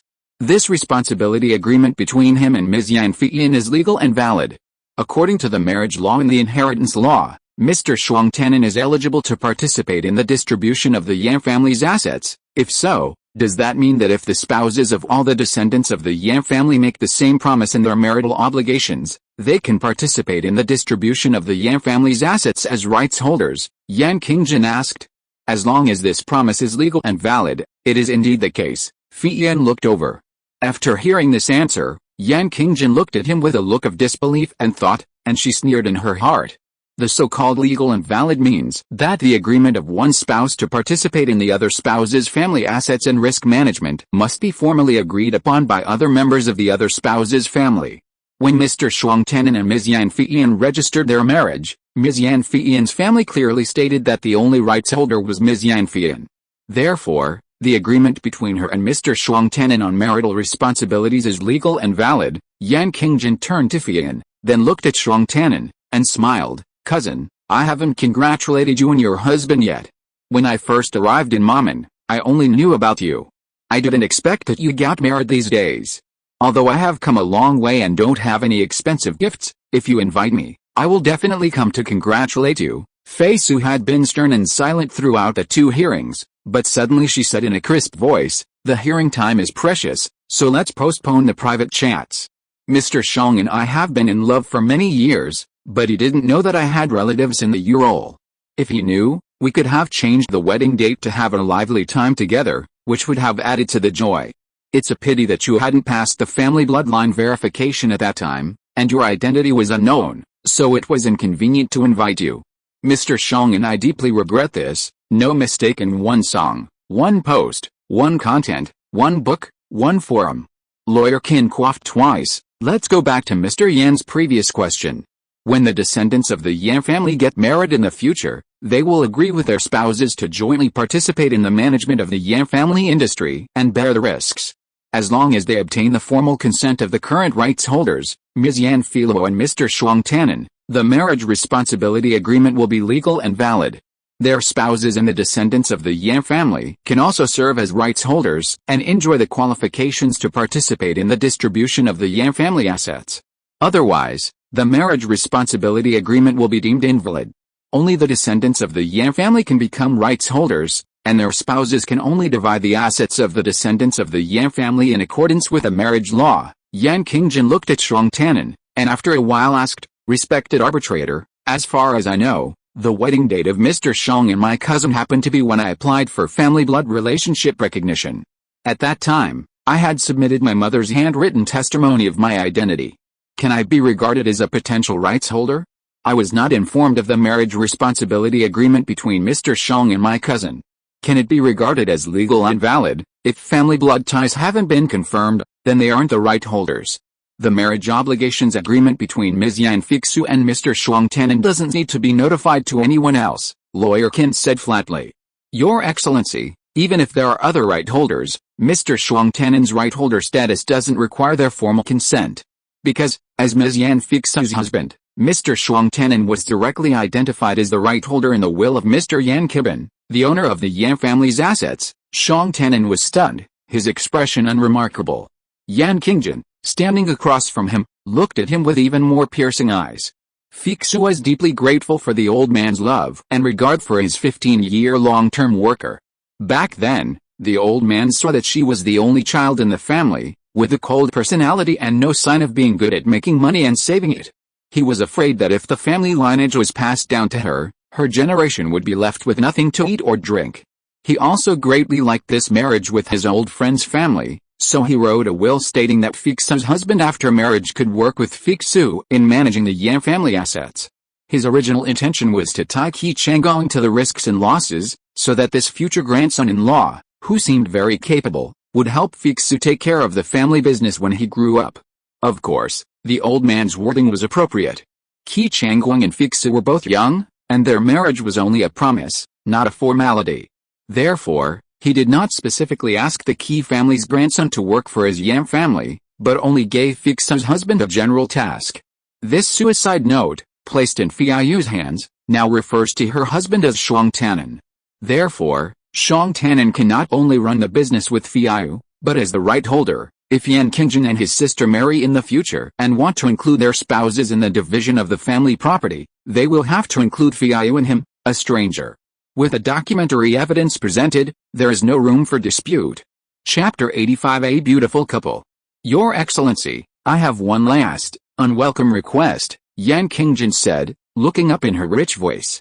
Since arriving in Mamen, I haven't had the chance to visit my father's home. My sister, who remains in the Ural Mountains, has longed to learn about the place where our father was born and raised. Before I return to the Ural Mountains, would you allow me to visit so I can give my sister a brief account of it? Visiting private residences is not within the scope of this arbitration, the arbitrator said, glancing at Fixu and the other two. Lawyer Qin looked at Fixu and smiled. Mr. Yan, this is not part of the issue you and Ms. Yan Fixu are forced to respond to. You may discuss this privately with Ms. Yan at any convenient time. Excuse me, Mamen and the Ural Mountains have different methods of managing private residences. The Zhisan district is off limits. I thought this would require arbitration before permission could be granted. Yan Qingjin nodded docilely. Fixu raised an eyebrow, glanced at Yan Qingjin, and then looked away. The hearing concluded, and Feiyu stood up expressionlessly. Across from her, Yan Qingjin, picking up his worn brown bag, also stood up, looking towards Feiyu, as if ready to speak. Lawyer Qin, I'll be back at the Research Institute in 3 days. If there's any progress, we'll video chat, okay? Lawyer Qin glanced across and followed Feiyu out of the conference room. Ms. Yan, I forgot to mention that your home's annual tax report has been approved. Thank you. Feiyu and Lawyer Qin exchanged a few brief words before bidding farewell in the city hall lobby. Feiyu, Shuang Tannen whispered. Feiyu didn't need any reminder. Out of the corner of her eye, she caught a glimpse of Yan Qingjin quickening his pace toward them. She turned sideways and raised her hand. Shuang Tannen was startled, then a moment later, realizing what was happening. Without a word, he responded, gently placing his palm on the back of her hand. They held hands. Feiyu's expression remained unchanged, and Shuang Tannen remained silent. They both stood, waiting. Cousin, brother-in-law, Yan Qingjin came over quickly, his face full of smiles. Fixu had a wooden face, just looking and waiting for the next words, without responding. Shuang Tannen had no choice but to say, Mr. Yan, is there anything I can do? Perhaps Shuang Tannen spoke in a very gentle tone, and his behavior revealed a sense of magnanimity, which was in sharp contrast to the cold Fixu. Yan Qingjin stared at Shuang Tannen deliberately, and his attitude also showed a bit of deliberate closeness. Cousin, brother-in-law, I have been in Mamen for so long, but I have never visited my cousin and brother-in-law. It's really rude. I have to go back to Ural tomorrow. I wonder if it is convenient for my cousin and brother-in-law. I brought some small specialties from the Ural, and would you like to send them to my cousin and brother-in-law's house today? I'm afraid it's not convenient. Mr. Shuang and I have other arrangements today, Fixu said in a flat voice. What about tomorrow morning? Yan Qingjin's smile froze, and he continued, I'm taking a flight back tomorrow night, so I can go there in the morning. We've already made arrangements. Mr. Yan, I'm sorry, please do as you please. Fixu greeted Yan Qingjin like a lady, then turned her head and smiled at Shuang Tannen. Tannen, let's go back. Yan Qingjin was still standing in front of them, with a pleading look on his face, and said anxiously, Cousin, brother-in-law, my sister and I have never seen our father since we were young. Can you allow me to visit my father's birthplace? I just want to take a look and tell my sister about my father's home when I go back. Mr. Yan, we still have things to do, Fixu said coldly, and when she saw that Yan Qingjin still didn't move away, her tone became even colder. Mr. Yan, you may not know what punishment is given for obstructing others' freedom of movement in Mamen law? I don't want your return ticket tomorrow to be regretfully cancelled. Yan Qingjin looked at Feiyu, then at Shuang Tanan, lowered his eyes, and took half a step to the side. In her field of vision, she saw a beautiful couple, holding hands with their left hands. The agate bracelets were half hidden and half visible under their sleeves, emitting a gentle and luxurious dark green light. Feiyu was furious. The silent and evasive look of the man whose real name was unreadable made her particularly angry. She kept her face straight and walked away. When she reached the parking lot, she suddenly realized that Shuang Tanan had let go of her hand at some point. "Do you think I shouldn't refuse his request?" Feiyu asked. At this time, they had returned to the Yan family manor. She sat on the sofa in the living room, her chin slightly raised, her eyes fixed on Shuang Tanan, who was changing clothes and going downstairs. "Student Yan, this is your family affair. You can decide everything," Shuang Tanan said gently, took off the green agate beads from his wrist and handed it to her. "Keep it." "I'm going back." Feiyu took it without saying a word, watching him walk out. If it were you, and someone wanted to demolish your house, would you let him come?" A voice sounded stiffly behind him. Shuang Tanan looked at the bright sky outside, stopped for a moment, and turned his head. "I have never encountered such a situation. It's really hard to say." "You think I am unkind?" Shuang Tanan looked at Feiyu's tightly pursed lips and sighed. "Student Yan, if you must ask me how I feel as a bystander, then yes, I do think you are a bit unkind." Feiyu suddenly raised her eyebrows, frowned and did not answer. Shuang Tanan was in a difficult position to leave at this time. He said sincerely, "After all, he is your uncle's child. He has never seen your uncle since he was a child. Why do you bother about small details when he comes all the way here?" Feiyu snorted coldly. "When he forced me to respond to the lawsuit, he was aggressive. When he doubted your rights and qualifications, he was also fussy. How can he be generous? When he said he had never been to my house, he looked weak. I don't like such sarcastic people coming to my house." Shuang Tanan was silent for a while, and kindly reminded, "He will have a share in the future." "Have you thought about the future?" Feiyu was touched by the heart. She frowned slightly. In her upset mood, she blurted out toughly, "What about the future? I still won't let him come to my house. He and his sister account for 2 people. In the future, they may not lose to you in the right to say in the disposal of the property." Shuang Tanan shook his head. "His sister has not yet decided," Feiyu said with a stern face. "Student Yan, I know you are in a bad mood," Shuang Tanan said softly, "but I think accepting the facts may help you deal with the core of the incident. The fact is, his sister has not yet recognized her as my uncle's child. You know, your insistence has not changed the outcome except for putting financial pressure on them." "Not necessarily," Feiyu said coldly. Shuang Tanan was stunned, looking at Feiyu in confusion, and slowly frowned. "You don't really have other expectations for the test results of his sister, right?" Feiyu raised her eyebrows, glanced at him, then lowered her brows and said lightly, "Anything is possible. You doubted that the father of the twins might not be the same person, and his sister must complete the identification documents." Shuang Tanan couldn't help it, and asked directly what he had suppressed since the first hearing. "Do you know that using this reason to force him to go back to Uraldo will not only make their lives worse, but also be a great insult to their mother? Even to your uncle?" "No." Feiyu stood up abruptly, glaring at Shuang Tanan. "I am responsible for my uncle. He has passed away and can't speak. I can't just listen to what others say. Everyone who claims to be his descendant must have sufficient and complete evidence. Then, there is already sufficient and complete evidence to prove that he is your uncle's biological son, but you refuse to let him in and even refuse to see the ancestral home. Why is that?" Shuang Tanan stared at her closely. "Mr. Shuang, I think the topic we are discussing now has gone beyond our agreement," Feiyu said with a cold face. "Yes," Shuang Tanan retracted his gaze and nodded slightly. "Student Yan, I have said too much? Sorry, I should go now." Feiyu stood straight for a long time, and then with a stiff neck, she glanced out the door. Shuang Tanan was crossing the lawn, the light of Tadaquing shone on him, his back was tall and clear, and he looked cheerful. In her anger, she couldn't help but envy Shuang Tanan. Shuang Tanan was not troubled by such unexpected troubles, so he could naturally be so open and free. Chapter 86. Allies are still reliable. The school year has begun. Feiyu got off the Dian Star Airport and boarded the school bus. As soon as she entered the Donglan Research Institute, she received a notice from the dormitory management office. "Yan Feiyu, Congratulations to you and Xiong Tannen for becoming the 59th alumni couple to have tied the knot since the establishment of our institute while studying at the institute. According to the Donglan Dormitory Management Regulations, you and Xiong Tannen can jointly apply for couples housing. Since you and Xiong Tannen are both within the top 100 students in the same class, you can receive a couple's housing allowance, which will reduce the dormitory management fee by 40%. Feiyu raised an eyebrow after reading it. Although she would not choose it, she still clicked in to take a look at the couple's rooms.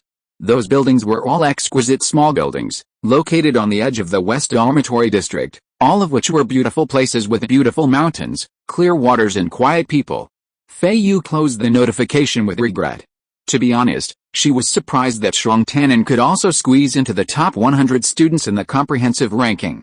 Unlike the various other specialized rankings at the graduate school, this comprehensive ranking is often criticized by most students.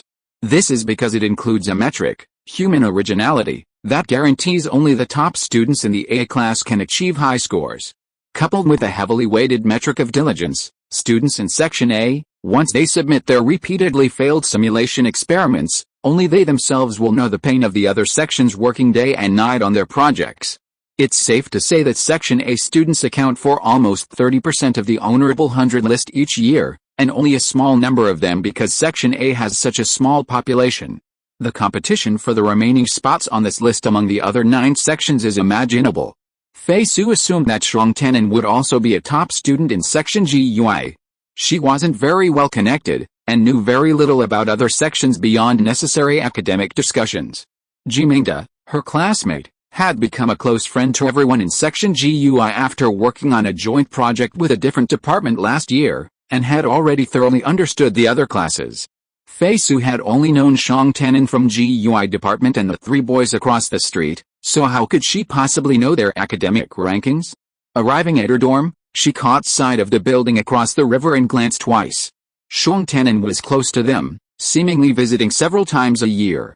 From the pruned rose garden in front of their building, Feiyu could deduce that the dormitory management office's housekeeping robot had had the good fortune to visit their dorm.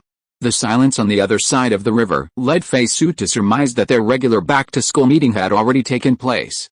Xiong Tannen must have returned to Donglan. This year, she had a lot of family matters on her plate, leaving her feeling down. She'd caught the last shuttle of the holiday to reach the research institute. It was dusk in Donglan, and the surrounding dormitories were deserted, leaving the lawns in front of each building shrouded in a lingering, dusky atmosphere. Feiyu withdrew her gaze, hauled her suitcase, and entered her small building, instantly breathing in the air of dust. The Donglan Institute of Mechanical Engineering was always so unforgiving. After the students left for the holidays, the dormitories were switched to unoccupied mode. While they had basic dust reduction and self-cleaning features, which should have reduced dust accumulation, the institute deliberately disabled them, waiting for the students to return and clean them themselves. Feiyu walked up and down the stairs, feeling completely unwell. Her nasal passages felt stuffy and itchy wherever she turned. She couldn't even think of using a housekeeping robot, the line stretched past 1,000 seats. Feiyu had no choice but to mop the floor herself, exhausting herself until her back and waist ached. As night fell, she wiped the balcony railing and gazed out, watching everything fade into darkness. She let out a slow breath, realizing that after a hectic holiday, returning to Donglan and the peaceful campus environment hadn't provided the respite she'd hoped for. Perhaps she'd just returned, and after a few days of focusing on her project, she wouldn't have to think about that guy in the U-roll. Feiyu consoled herself. The lights suddenly lit up in the double dormitory building in Hexi, where Karen Mok and Zin Yuheng lived. Feiyu glanced over and saw that the 2 rooms upstairs had also been lit up one after another. The 2 girls must have finished their meal and come back to rest. This thought immediately aroused Feiyu's hunger. Feiyu was a meticulous person. Once she started something, she would definitely demand that she finish it meticulously. However, there were exceptions. If she was really annoyed, she would just throw it away. This was the case now. The house was not going to be cleaned to the point of deep cleaning tonight, and Feiyu was tired. Tired to this extent, she let out more breath and decided to stop in less than a second. She threw away the rag, checked the reservation at the school cafeteria, and was slightly relieved to see that her dining number was much higher. She washed up and drove there. Eating is a big deal. Whether fighting or resting, you have to eat first. As if by appointment, she had just been led to the waiting area when a group of boys came out of a private room not far away, chatting and laughing. "Student Yan, you're back," someone greeted her. Feiyu's eyes swept across the crowd and first saw Shuang Tannen. He seemed to be talking to his classmates before, but now he turned his head slightly and his eyes met hers. Feiyu was a person who could repeat experiments dozens or hundreds of times, and could be very meticulous when using her observation skills deliberately.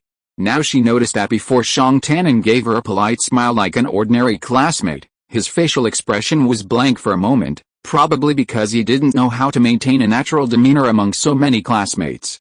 Feiyu could understand, and she felt a little strange herself. During the holidays in Mamen, they had once pretended to be friends and had a quarrel late at night. He knew everything about her family affairs, and she had also investigated everything about his life. They even went to the city hall to register as a legal couple. However, a few days ago, they parted ways on bad terms at her house. Now, looking at her classmates from across the crowd, they were noisy and lively, and the school cafeteria was still bustling with activity. In this atmosphere, Feiyu had an incredible feeling about the relationship between herself and Shuang Tannen. Things in the world were changing too fast, even she couldn't accept it. "Classmate Yan, good evening," several voices came from the crowd. Shuang Tannen politely nodded to her amidst the greetings. Feiyu gave a particularly kind smile, and when she looked closer, she recognized that the boy who greeted her in front of the crowd was none other than her three neighbors on the other side of the river. "Hello, I just arrived. You're back to school too. We came back yesterday. We, the GUI department classmates, are having dinner." Qi Wei hadn't expected Feiyu to respond with such a long sentence. He was so stunned that his speech became long-winded. With a smile on his face, he added a few more words. "There's always a lot of people eating these past 2 days. Classmate Yan, if you come now, there will be fewer people waiting than before." "Yes, then take your time. It should be here soon. Enjoy your meal." "Thank you, and take care." As a large group of people walked out the door, Yi Xiaoguang exclaimed in surprise, "Miss Yan is so kind. Isn't being kind a good thing?" Feng Zhao joked. Shuang Tannen turned slightly to the side and looked inside. The waiting area inside was no longer visible. Seeing Feiyu reminded him of the extra dormitory management notices this year, and he couldn't help but remember the title of the 59th alumni couple, which made him feel really depressed. Late at night, before going to bed, Feiyu thought about it and sent a video message to Shuang Tannen. He picked up the call, his face not surprised. "Good evening, classmate Shuang." "Good evening, classmate Yan." During the past holiday, Shuang Tannen's way of addressing Feiyu was so confusing that he couldn't even make sense of it. Even switching between them now felt like a tongue tie. Feiyu glanced at Shuang Tannen's room through the projection screen. The cleanliness of the corners and walls made her slightly jealous. She didn't dare move, and remained confined to the cleanest chair in the room. "Before I came back, I went to your house to see Grandma Li," she said. "Grandma Li said you left this morning, so I went there in the afternoon. No mistakes in one post, one content, one book, one forum." Shuang Tannen was surprised. "We didn't agree to leave together. I didn't say I was leaving with you. I went to visit Grandma Li and brought her some snacks. Last time I came to your house to see you, I disturbed her for an entire afternoon and evening. I went to thank you before I left." "See, you're thoughtful." Shuang Tannen paused and asked, "You video called me about something. Did you receive any notice from the dorm management about housing?" "Yes, it was just a reminder, not a requirement. We should just maintain the status quo." "I know. I mean, is there anything else that would connect us, like working on a project?" "Probably not. I just roughly researched the graduation projects of the first 58 pairs, and 34 of them are related," Feiyu said. Shuang Tannen hadn't expected Feiyu's thinking to be so peculiar, and her actions even more swift. On second thought, this was truly the Yan family style. "Aren't there still 24 unrelated pairs?" He was both amused and annoyed. "The graduation thesis is assigned by the instructor and freely chosen. It has nothing to do with personal circumstances." "I think so too," Feiyu nodded. She glanced at Shuang Tannen. "Then we will do as we agreed at the beginning. When we go to the research institute, we will still be classmates as before and take care of our own business." "Yeah, also," Feiyu hesitated for a moment, but still said bluntly, "if you develop a good friend of the opposite sex, it's best to tell me in advance." Shuang Tannen was speechless and nodded in agreement. "Okay, Feiyu felt that she had clearly confirmed to Shuang Tanan how they would get along in the research institute, and she was about to log off.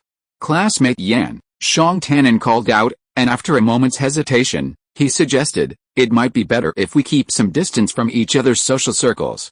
What I mean is, you don't have to go to Grandma Li's house so often, lest you say anything inappropriate. Besides, the neighbors on my floor in Mamang are all acquaintances, and sometimes they get curious when they see guests from other houses. Okay, I won't go again. I should be able to resolve the matter this year, and next time I go back to Mamang, I shouldn't need to visit you again," Feiyu responded bluntly. Turning off the video call, she felt relieved. Shuang Tanan and she had a consensus, and they continued to get along as ordinary classmates. More importantly, he didn't complain about divorce. In fact, Feiyu had been secretly worried about it for several days since their quarrel that day. The alliance was still solid. Chapter 87 Trapped in the House. Shuang Tanan was a responsible person. A month later, he needed to participate in an elite exchange program, so he video called Feiyu before leaving. "Student Yan, I'm afraid I may not be able to accompany you back to Mamang for the final hearing." Feiyu listened quietly, unfazed. "I'm busy right now. Are you free tonight? I'll see you after dinner. I'm on duty at the Students' Activity Center at 7 p.m. You can go to the control room at the Students' Activity Center. If it's convenient, I'd like to be in your dormitory at 6:30, Feiyu explained. "I need to work with you on a power of attorney document, authorizing me to express all your opinions and views at the hearing. We'd better need a more private space, okay?" Seeing that she had her own way with things, Shuang Tanan left with a feeling of apology. After finishing her work, Feiyu had dinner in the A District restaurant and headed straight to Shuang Tanan's residence. She ran into someone downstairs. In the twilight, she hurried into the elevator without seeing the person turn around. Yu Qianchen looked at the corner of the purple skirt floating into the elevator, and it took him a long time to reveal a self-deprecating smile. Miss Yan strode with her head held high, without even glancing at him. Fei Zai came out of the elevator and walked around the winding corridors to find Shuang Tanan's room. She was anxious and her high boots stomped loudly. "Student Yan," a door opened at the end of the corridor, and the call came from afar. Fei Zai turned her head, then turned around and walked quickly in the opposite direction. "I remembered the wrong place. I'm sorry, have you been waiting for a long time?" "No," Shuang Tanan said, but then he remembered that she had a little problem of confusing left and right, so he pulled out a chair for her and reminded her casually, "Even numbers are here, odd numbers are over there." "Yeah," Fei Zai responded casually and said politely, "How have you been recently?" "Fine, how about you?" Shuang Tanan handed over a drink. Fei Zai glanced at it. It was light green in color and produced by the Research Institute's own hypermarket. It left a fragrant taste on the lips and teeth for a while after drinking it, and it was very popular among the girls. However, no matter how good the drink was, she had drunk enough of it in the past few years, and she didn't want to see it anymore, so she waved her hand and said, "I don't need it, thank you, you drink it yourself. You will go to work later, let's prepare the power of attorney document first." The authorization document is not difficult to make. Fei Zai asked Lawyer Qin to provide a template before school started, just in case Shuang Tanan might not be able to get away after school started. "We'll sit side by side. You read it, then I'll read it. Finally, we'll put our hands together and sign." Shuang Tanan nodded and read from the text on the projection screen, "I authorize my wife, Ms. Yan Feiyu, to attend the hearing on my behalf.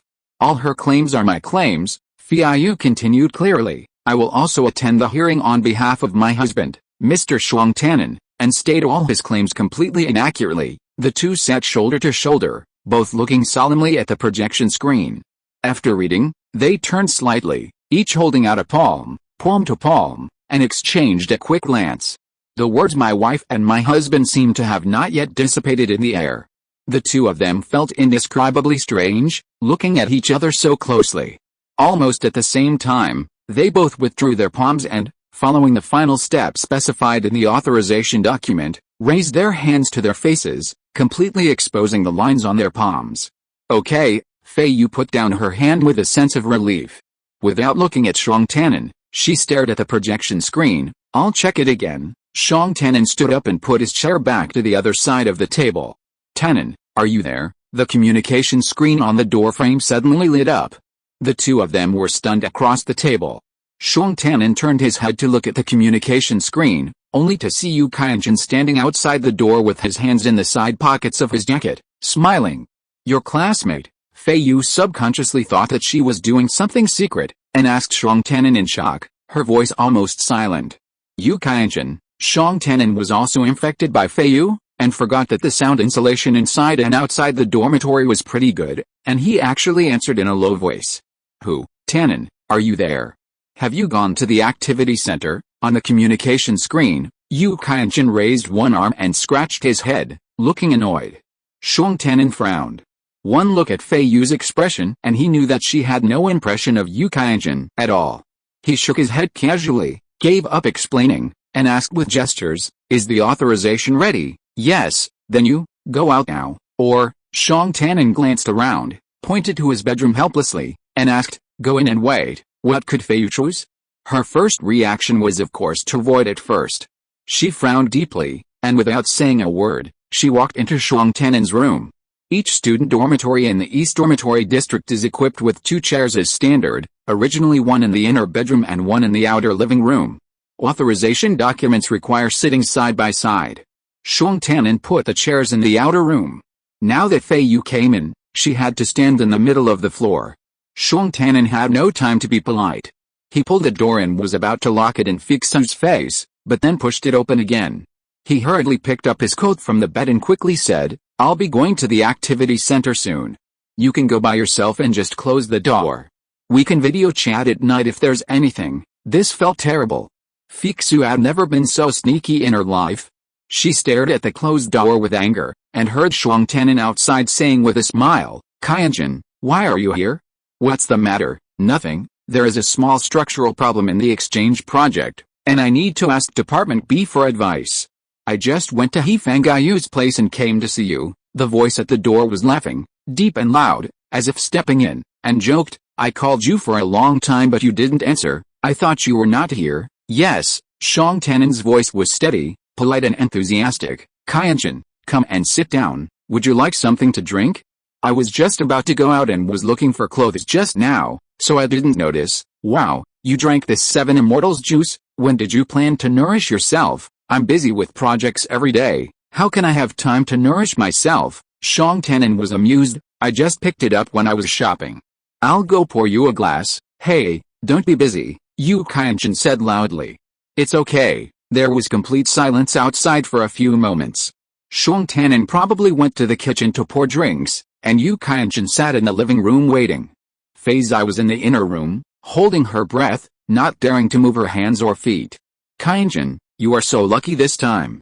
You were selected to be assigned to Liz Star. It won't be a problem for you to take some time to go back home during the trip. Shuang Tanan walked back. Come, have a drink. Who said it wasn't? Thanks. Yu Qianjun nodded at a cup that had been placed on the corner of the table earlier. Don't just entertain me, drink it yourself too. Shuang Tanan chuckled, sat down, picked up the drink he poured for Feiyu, and chatted with Yu Qianjun. Feiyu was very disgusted with this uninvited guest. He just barged into someone else's house to eat and drink without any business. Tanan, when are you leaving? Oh, almost. The activity center needs to take over. No, I ask when you're leaving for Liuming, the day after tomorrow. Can we talk while we walk? A chair was pushed in from outside, and then what sounded like a door closing, and then silence. Feiyu waited a moment longer before taking a small step and relaxing. She and Shuang Tanan hadn't had time to discuss anything else. Unaware that his elite project was being conducted on Liuming planet, quite a distance from her own planet, Gaijia. It seemed the academy didn't really consider couples when assigning students to overseas projects. She tilted her head to think carefully, and when she was sure she didn't need to contact him for anything else for a while, she felt relieved. Shuang Tanan's bedroom was simple and plain, as neat and tidy as the East District model house shown to freshmen upon enrollment.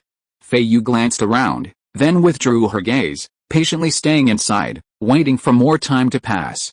Shuang Tanan sat down in the control room of the student activity center, thinking of Feiyu. Just as he was about to video chat with her to ask about the situation, he received a message from her, I'm back. The door is closed. Thank you. I'll contact you when the matter is settled. Chapter 88 The Dawn of the Times. Feiyu's elite exchange program is located on Gega. Since the end of the last robot active annihilation period and the beginning of this round of robot restart plan, numerous new robot universities have been established across the Alliance. Giga's robot universities are experiencing a surge in robotics research, shifting from the traditional external interconnected control of humans and machines to internal fusion control. These robots, which carry people within a cavity, have been given the sci-fi term of mecha, a term from the ancient past. Donglan Research Institute, always keenly aware of academic trends, has also invested in the new Giga University, leading to increasing frequency of various forms of scientific exchange. This time, Feiyu was assigned to Giga, where her project advisor was a fellow student of her own, the director of research and teaching in Division A. This connection provided her with considerable support. Even before she departed, her Giga advisor had arranged all her accommodation and transportation arrangements. In the past few days, many fourth-year graduates from Donglan have been leaving for exchange programs or starting their own graduation internships. People from Donglan Research Institute can often be seen at the airport on Dean. Feiyu inadvertently turned her head and paused. The main entrance to the airport hall slid open to both sides, and the person who walked in was tall and slender, with a clean face. He looked very familiar, but it was not Shuang Tannen.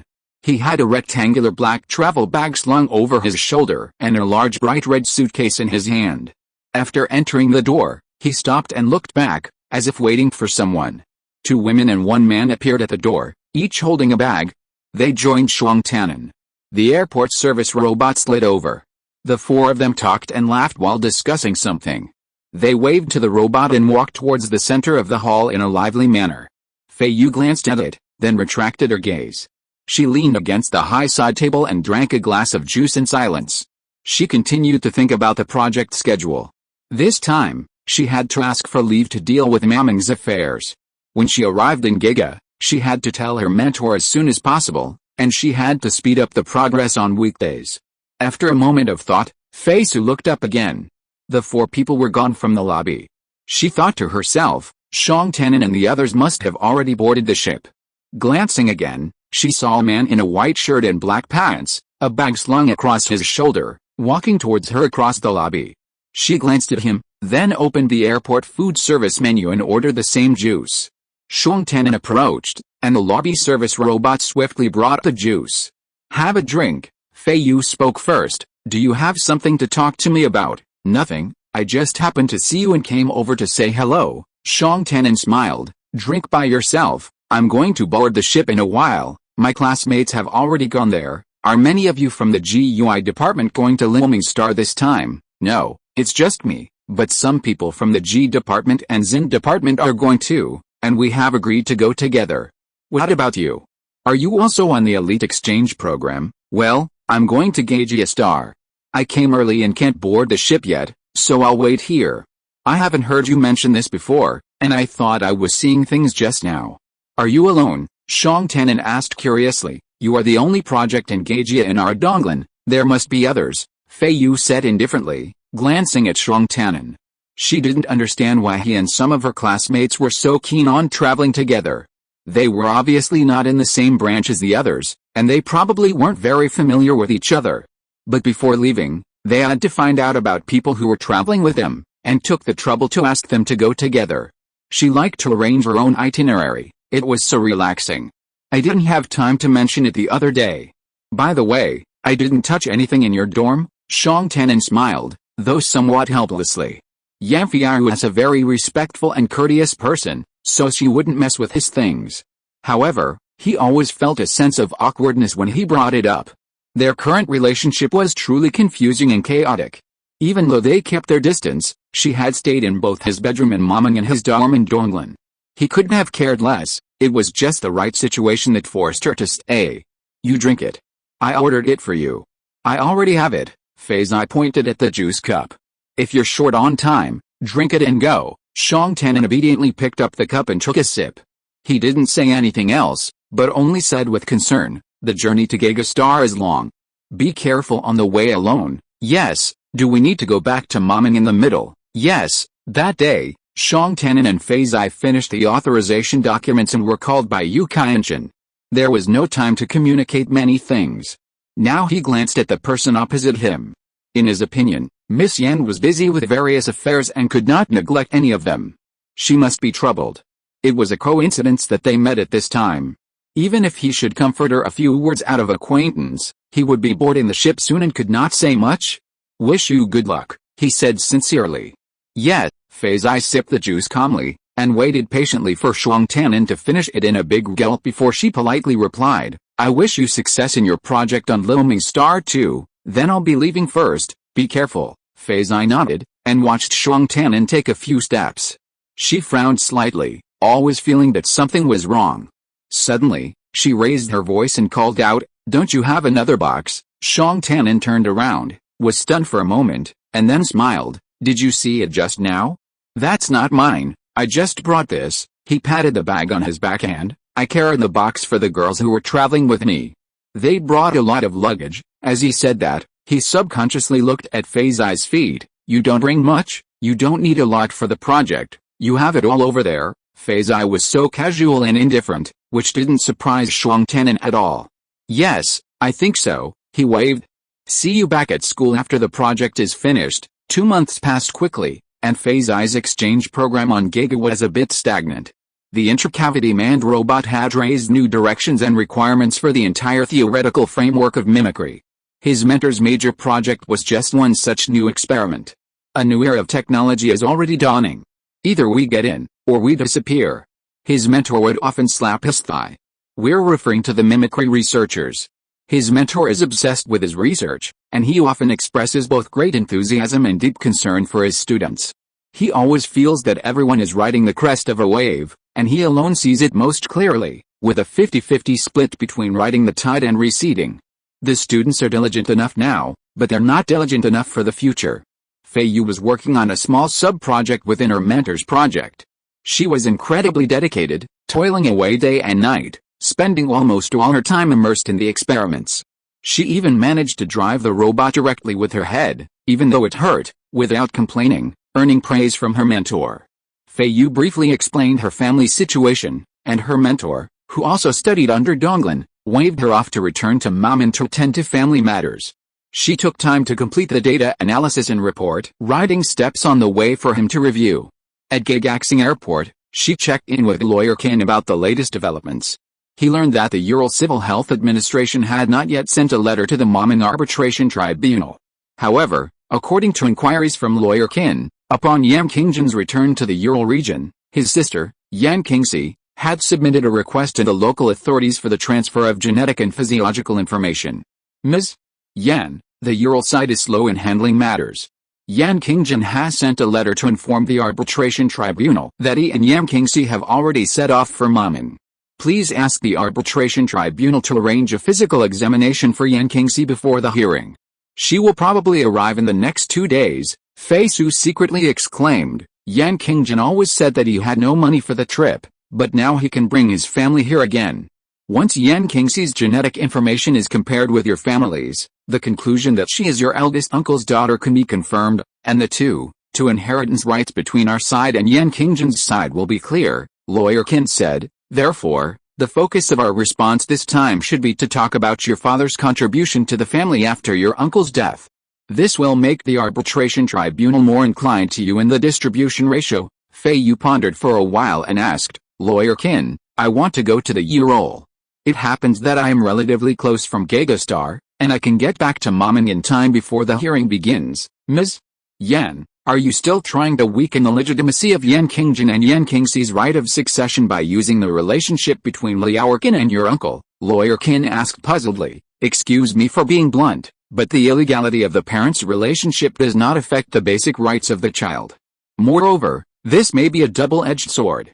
It may slightly weaken their distribution ratio as we wish, but it may also arouse more sympathy from the arbitration tribunal. I'm just going to learn about my uncle's past, if possible, Feiyu said, but her heart was already firm in this idea. Lawyer Qin, you once asked someone to do a background check on Yan Qingjin. You know more about the environment in the Ural than I do. This time I'm going to the Ural, and I want to find a local tour guide and bodyguard. Do you have any good suggestions? If you're listening to this novel on a channel other than Fanfic World, it means they downloaded and uploaded it without effort. We cordially invite you to visit our channel, Mundo Fanfic Novelis. There you'll find the original version of this story, and you can explore many other novels of various genres. We're waiting for you to immerse yourself in a world of incredible novels. Chapter 89 Ural. Ural is a mining planet that is gradually becoming quiet. Its surface is covered in gullies, creating the appearance of 1,000 ravines and deep valleys. 19 cities, arranged in a sequence across 19 plains of varying sizes, serve as settlements for the surrounding miners and serve as storage, processing, and distribution centers for minerals. With the depletion of its mineral resources, the Alliance designated Ural a low-grade mining planet 10 years ago, implementing a policy of forced income and suspending funding for large-scale mining projects. The original 19 cities inevitably fell into decline, and most people now reside in 4 cities, with some sporadic private mining operations. Barrenness and desolation were the only impressions Feiyu had of the Ural landscape after viewing the film footage on the space shuttle. With the miners freed up, they took up a variety of occupations, with serving as guides for alien tourists being a booming industry in recent years. Flights to the Ural airport are scarce, and there are only 2 exit channels for passengers, one for local residents and the other for VIPs, intended for alien visitors. After passing the extremely simple immigration inspection, Feiyu was surprised to see robots every 5 steps, practically lining the streets to welcome her. As she walked past, a friendly yet hurried introduction echoed in her ears. "Hello, XXX Security Company welcomes our distinguished guests. We are affiliated with the Ural Security Association, number XX, a major organization. We sincerely provide you with personal security and tour guide services. We guarantee your reputation." Further on, in the airport's reception area, a number of burly men in various bodyguard uniforms crowded around, holding signs, "Need an escort? All-day escort or one-way customized service, choose from." The Ural core mine is worth a visit. The journey is mysterious and exciting. Visitors who want to travel light, we provide luxury service. Feiyu was secretly shocked. She kept her eyes fixed and silently passed through the exit. The enthusiastic calls to attract customers continued one after another. Miss Yan Feiyu, a tall, muscular man pushed aside several people and walked directly in front of Feiyu. His eyes met Feiyu's, but he stopped talking. He leaned slightly to the side, and a woman appeared behind him. She was a bit bigger than Feiyu, but well-proportioned. She smiled and said, "Hello, Miss Yan. We are from Close Security Company. Welcome." The people who had been pushed aside had initially looked a little indignant, but their expressions changed when they heard the 2 men announce the name of their company. They only looked at Feiyu with envy at the fact that their financial sponsor had lost their business to the largest security company in the Ural Mountains.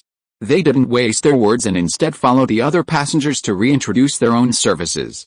Lawyer Qin preferred a safe and comprehensive approach, which was quite to Feiyu's liking. He hired 2 bodyguards, one male and one female. Feiyu talked with them for a while, and the anxiety she had just felt at the scene at the Ural airport was greatly relieved. She was quite satisfied with the 2 men.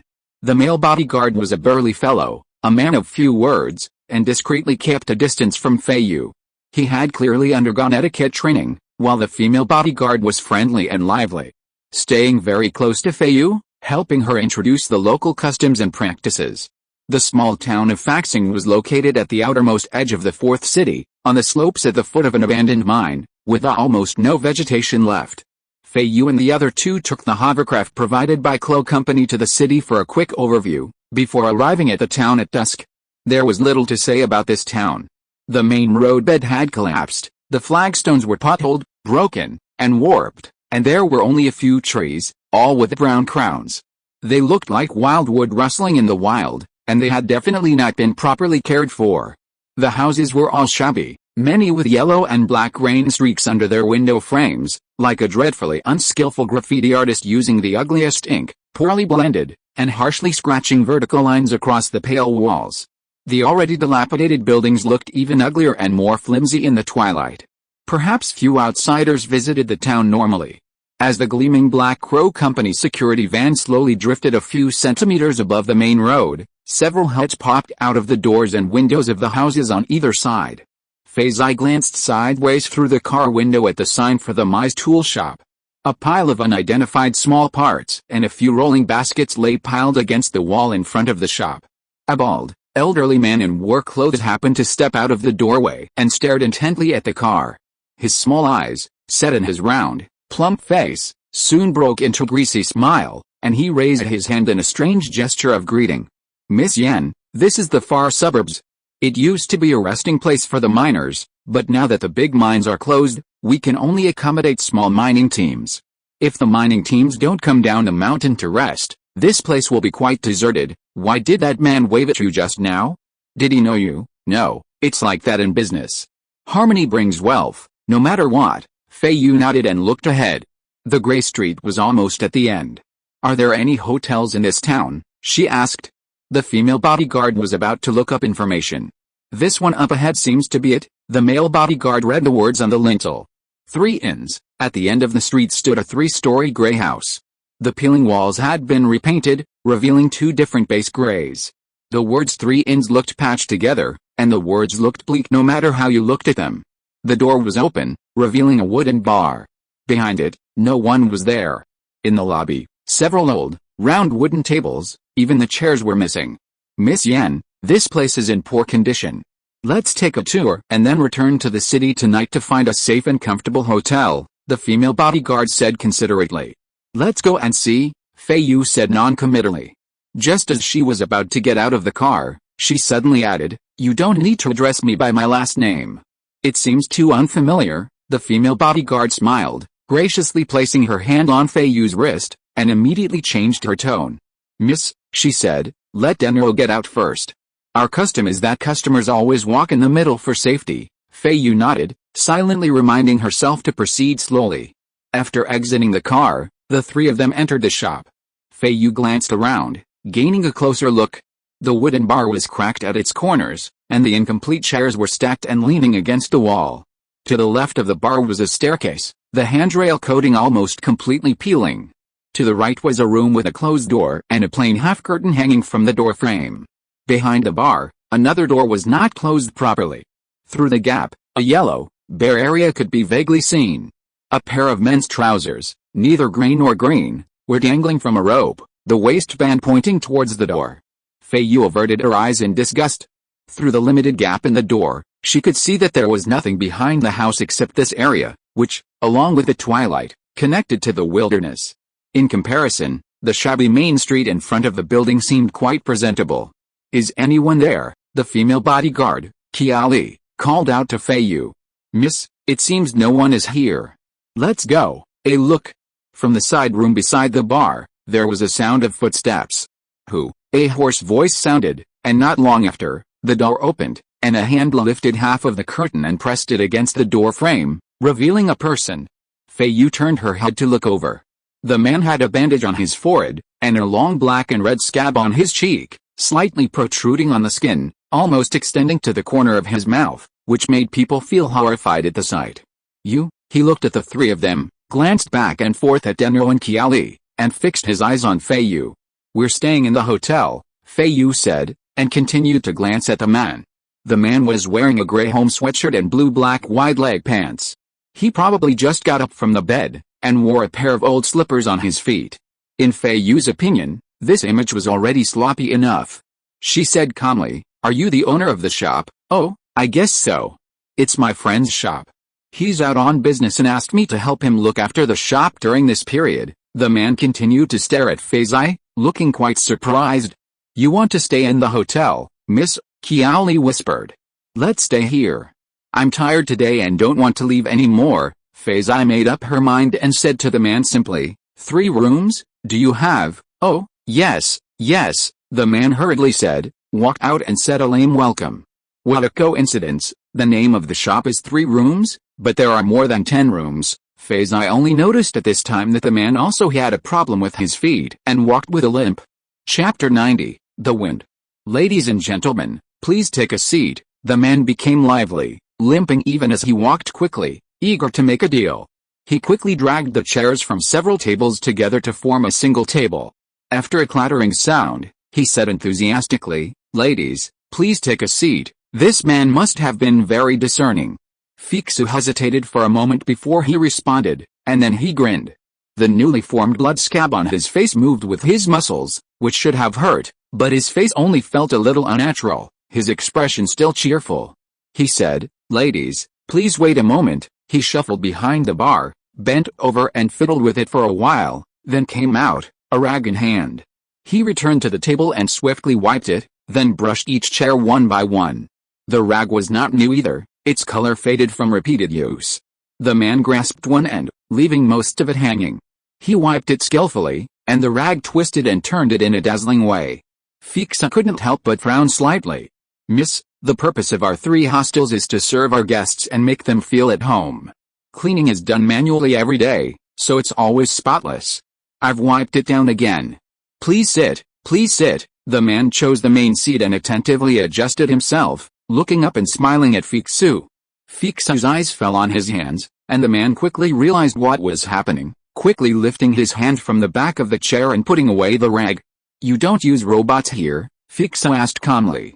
She didn't sit in the main seat facing the door. She felt that the rag had been resting on the back of the chair for too long, so she took a seat to the side. 2 bodyguards stood behind her, one on each side, but they didn't move. "Sit," she instructed the bodyguards, still looking at the man opposite. Deno and Kylie then sat down as instructed. Deno stood to Feiyu's left, just in time for the main seat. He silently pulled his chair back a half step, not too close to the table. The man's eyes flickered as he took in the scene. After the 3 of them sat down with a smile, he bent down slightly and explained more respectfully, "But frankly, miss, our 3 inns are a small business and we don't use robots.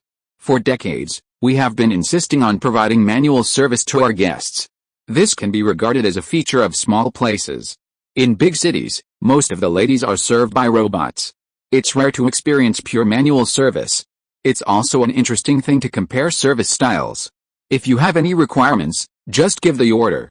I'm not as efficient as a robot, but I am definitely more sincere." Feiyu remained calm. After he finished speaking, she asked, "How many decades has this store been here?" "Yes," the man said excitedly. "My friend's family has run it here for 2 generations.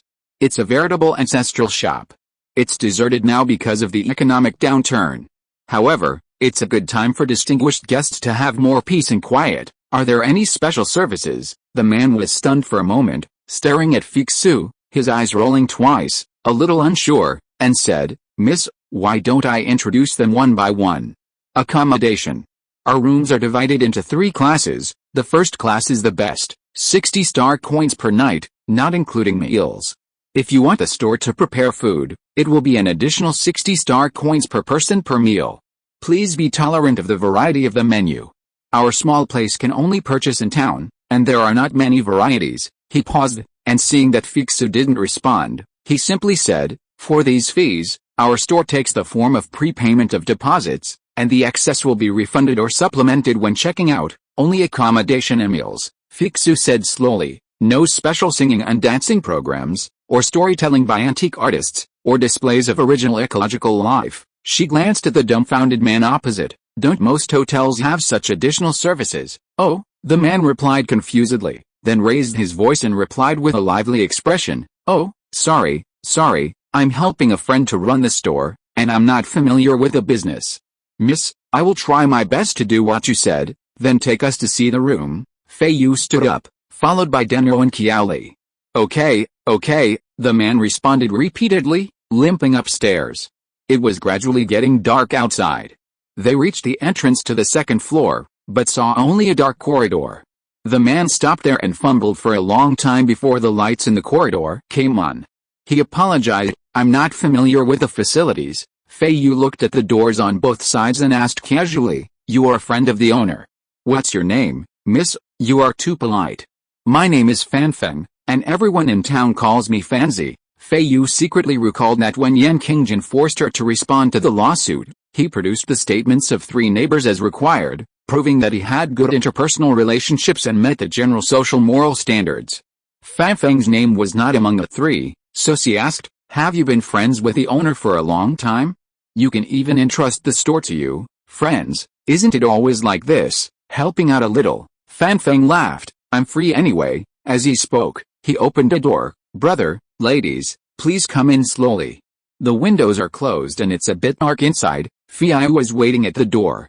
Fanfeng groped around for a while before the room was lit up. Feiyu took a look and saw that the walls were mottled and peeling, and there was actually a very primitive plank hard bed in the room, and only an old and dilapidated wardrobe. "I want a first-class room," she said. In the bluish-white and somewhat gloomy light, Fan Feng looked at Feiyu with a smile on his face. "Miss, this is the best first-class room in our hotel." Seeing Feiyu's wooden face, he hurriedly said, "Miss, we are sticking to the original style. Our hotel is small, so it can only be like this. If you are not satisfied with anything, I will tidy it up for you." As he said that, he walked to the bed, bent down to pull the sheets, and spread out his palms to brush the headboard. Feiyu glanced at the bandage on his head, then looked at his weak foot, and said, "I'll give you a 2-day deposit in advance. Please rent a housekeeping robot and clean up the 3 rooms. Please also prepare our dinner. I want to watch some shows in the evening. If it's really urgent, you can find someone to tell me about the customs and history of the town." She paused and added stiffly, "Otherwise, the evening will be too difficult." "Okay, I'll do it right away, right away. I guarantee you'll be satisfied, Miss." Fan Feng left the room, walked downstairs, checked the account, paused, and said, "Big order, boy." Fan Feng was startled and turned around immediately. Deno was standing silently behind him, staring at him sharply. "Brother, what do you want?" He smiled quickly. "Take it easy," Deno said in a low voice. "I know you want to do business. We all know the conditions of your own store and the prices you offer. Our lady doesn't care. We are all from the Ural region, so there's nothing to say. But don't cause trouble for me. If you find some bad people and cause trouble that makes the lady unhappy, I will tear down your store." "Brother, how could I?" Fan Feng said immediately. "Customers are our parents who provide us with food and clothing. We can't make customers unhappy no matter who we make unhappy." "I understand. Brother, you came at the right time. The lady is obviously from a good place. Can you give me some advice? What kind of program should we give her in the evening?" "That's your own business," Deno said coldly. "I have no experience in helping my friend run a store." Fan Feng smiled. "Miss, you are generous, and big brother, you have worked hard. This is a small store with a small capital. Thank you, big brother and young lady, for not despising it. It's just a small gift." As he said, he turned on the communicator and poked his fingers twice, and continued, "I will trouble big brother to keep the place in order tonight. I will make sure that young lady has a happy meal, a happy stay and a happy play." Deno's communicator had an instant account entry reminder. He glanced at Fan Feng, squinted his eyes slightly, and scanned the projection screen. This entry was a small amount that did not need to be recorded and was convenient for circulation. The amount was the maximum limit. Fan Feng waited only for a moment, and when he saw no return, he smiled and said directly, "Brother, please accept the advance." Deno stopped talking, and after a while he walked out of the store with Fan Feng, and suddenly said, "Boy, you are a businessman." "No, I'm just helping someone to watch the store. In fact, I envy people like you the most. Brother, I have some strength. Can you give me an opinion? Is there anyone who wants me to join your business?" "You?" Deno turned his head and glanced at Fan Feng, and smiled sullenly. "You are like this, doing one on a few." "Alice, this is what happened." Fan Feng also smiled, and seemed embarrassed. He changed the subject, slightly tilted his body, moved closer, and said vaguely, "Brother, does the young lady with you want to?" Deno looked at him again, and he continued with his smile, "The young lady has worked hard too." Chapter 91, Night in Faxing Town. At nightfall, the small town of Faxing is completely silent. The 2 rows of tall and short houses along the main street are like frozen cubes, piled up silently, shrouded in the thick darkness. Every house is closed, and it is unclear whether anyone lives there. In this dark, desolate place, only one building at the end can be seen. Through the cracks in the door frame on the ground floor, a faint yellow light can be seen. Listening closely, there are laughter and joy inside. It is very lively. My Lazy adjusted his clean hat on his head and knocked on the door from the bottom of the steps. After a long time, the door creaked open a crack. "Who?" "Oh, it's Uncle Mai." The young man dragged his feet, leaned slightly against the door frame for leverage, and poked his head out to check. The music and lights behind him poured out, tempting My Lazy to crane his neck to look inside. Through the gap between the waist of the man at the door, he just caught a glimpse of a large floral skirt swirling lively. Wei Wei, who hadn't found a decent dancing job in the city for 3 to 5 years, finally got a job tonight, My Lazy thought. He cleared his throat and said, "Fancy, I'll join in the fun and ask if you need any of my small parts. Maybe they'll be useful for your trip to the mines." This, Fan Feng hesitated. "Fancy, you came to borrow the robot, and I've returned it." My Lazy's eyes narrowed, his expression menacing and fierce. Then a smile crept across his face, and his tone softened. "If Dabu and Sissy were in the shop, they would definitely let me in. Fancy, after not seeing you for a few years, you've become unpleasant. Even Uncle Mai has to keep you out." Hearing Sissy's name uttered by My Lazy, Fan Feng couldn't help but feel annoyed. When he was a child, he and the Liao siblings played in the sand in front of My Lazy's shop. My Lazy always chased him and Dabu away and scolded them, but he would narrow his eyes and smile obscenely at Sissy. "Uncle Mai, it's not that I won't let you in, it's just that the customers don't like crowds." I know. My Lazy listened to the drums and music inside with an itchy heart. His fat cheekbones were particularly shiny under the light, and he forced a smile. "Uncle Mai won't say anything when he goes in. Fancy, business is tough now, you can't be so dishonest, then I'll ask the customers." Fan Feng was too lazy to talk to My Lazy anymore, still blocking the door, turning his head to look into the hall. Feiyu was holding a cup, watching the dance in a disjointed manner. At this moment, she had already noticed the movement at the door, and glanced over casually, and her eyes met Fan Feng's. "Miss, the neighbors in town heard about the hustle and bustle here and wanted to come and greet the distinguished guests," Fan Feng said, but My Lazy squeezed over and put her head next to his shoulder, insisting on showing her face. He suppressed his annoyance and casually did her a favor. "He's the owner of Mai's appliance store. He rented me the housekeeping robot today." As he said that, he took a step aside, revealing My Lazy's figure completely, letting Daniel and the others make the decision.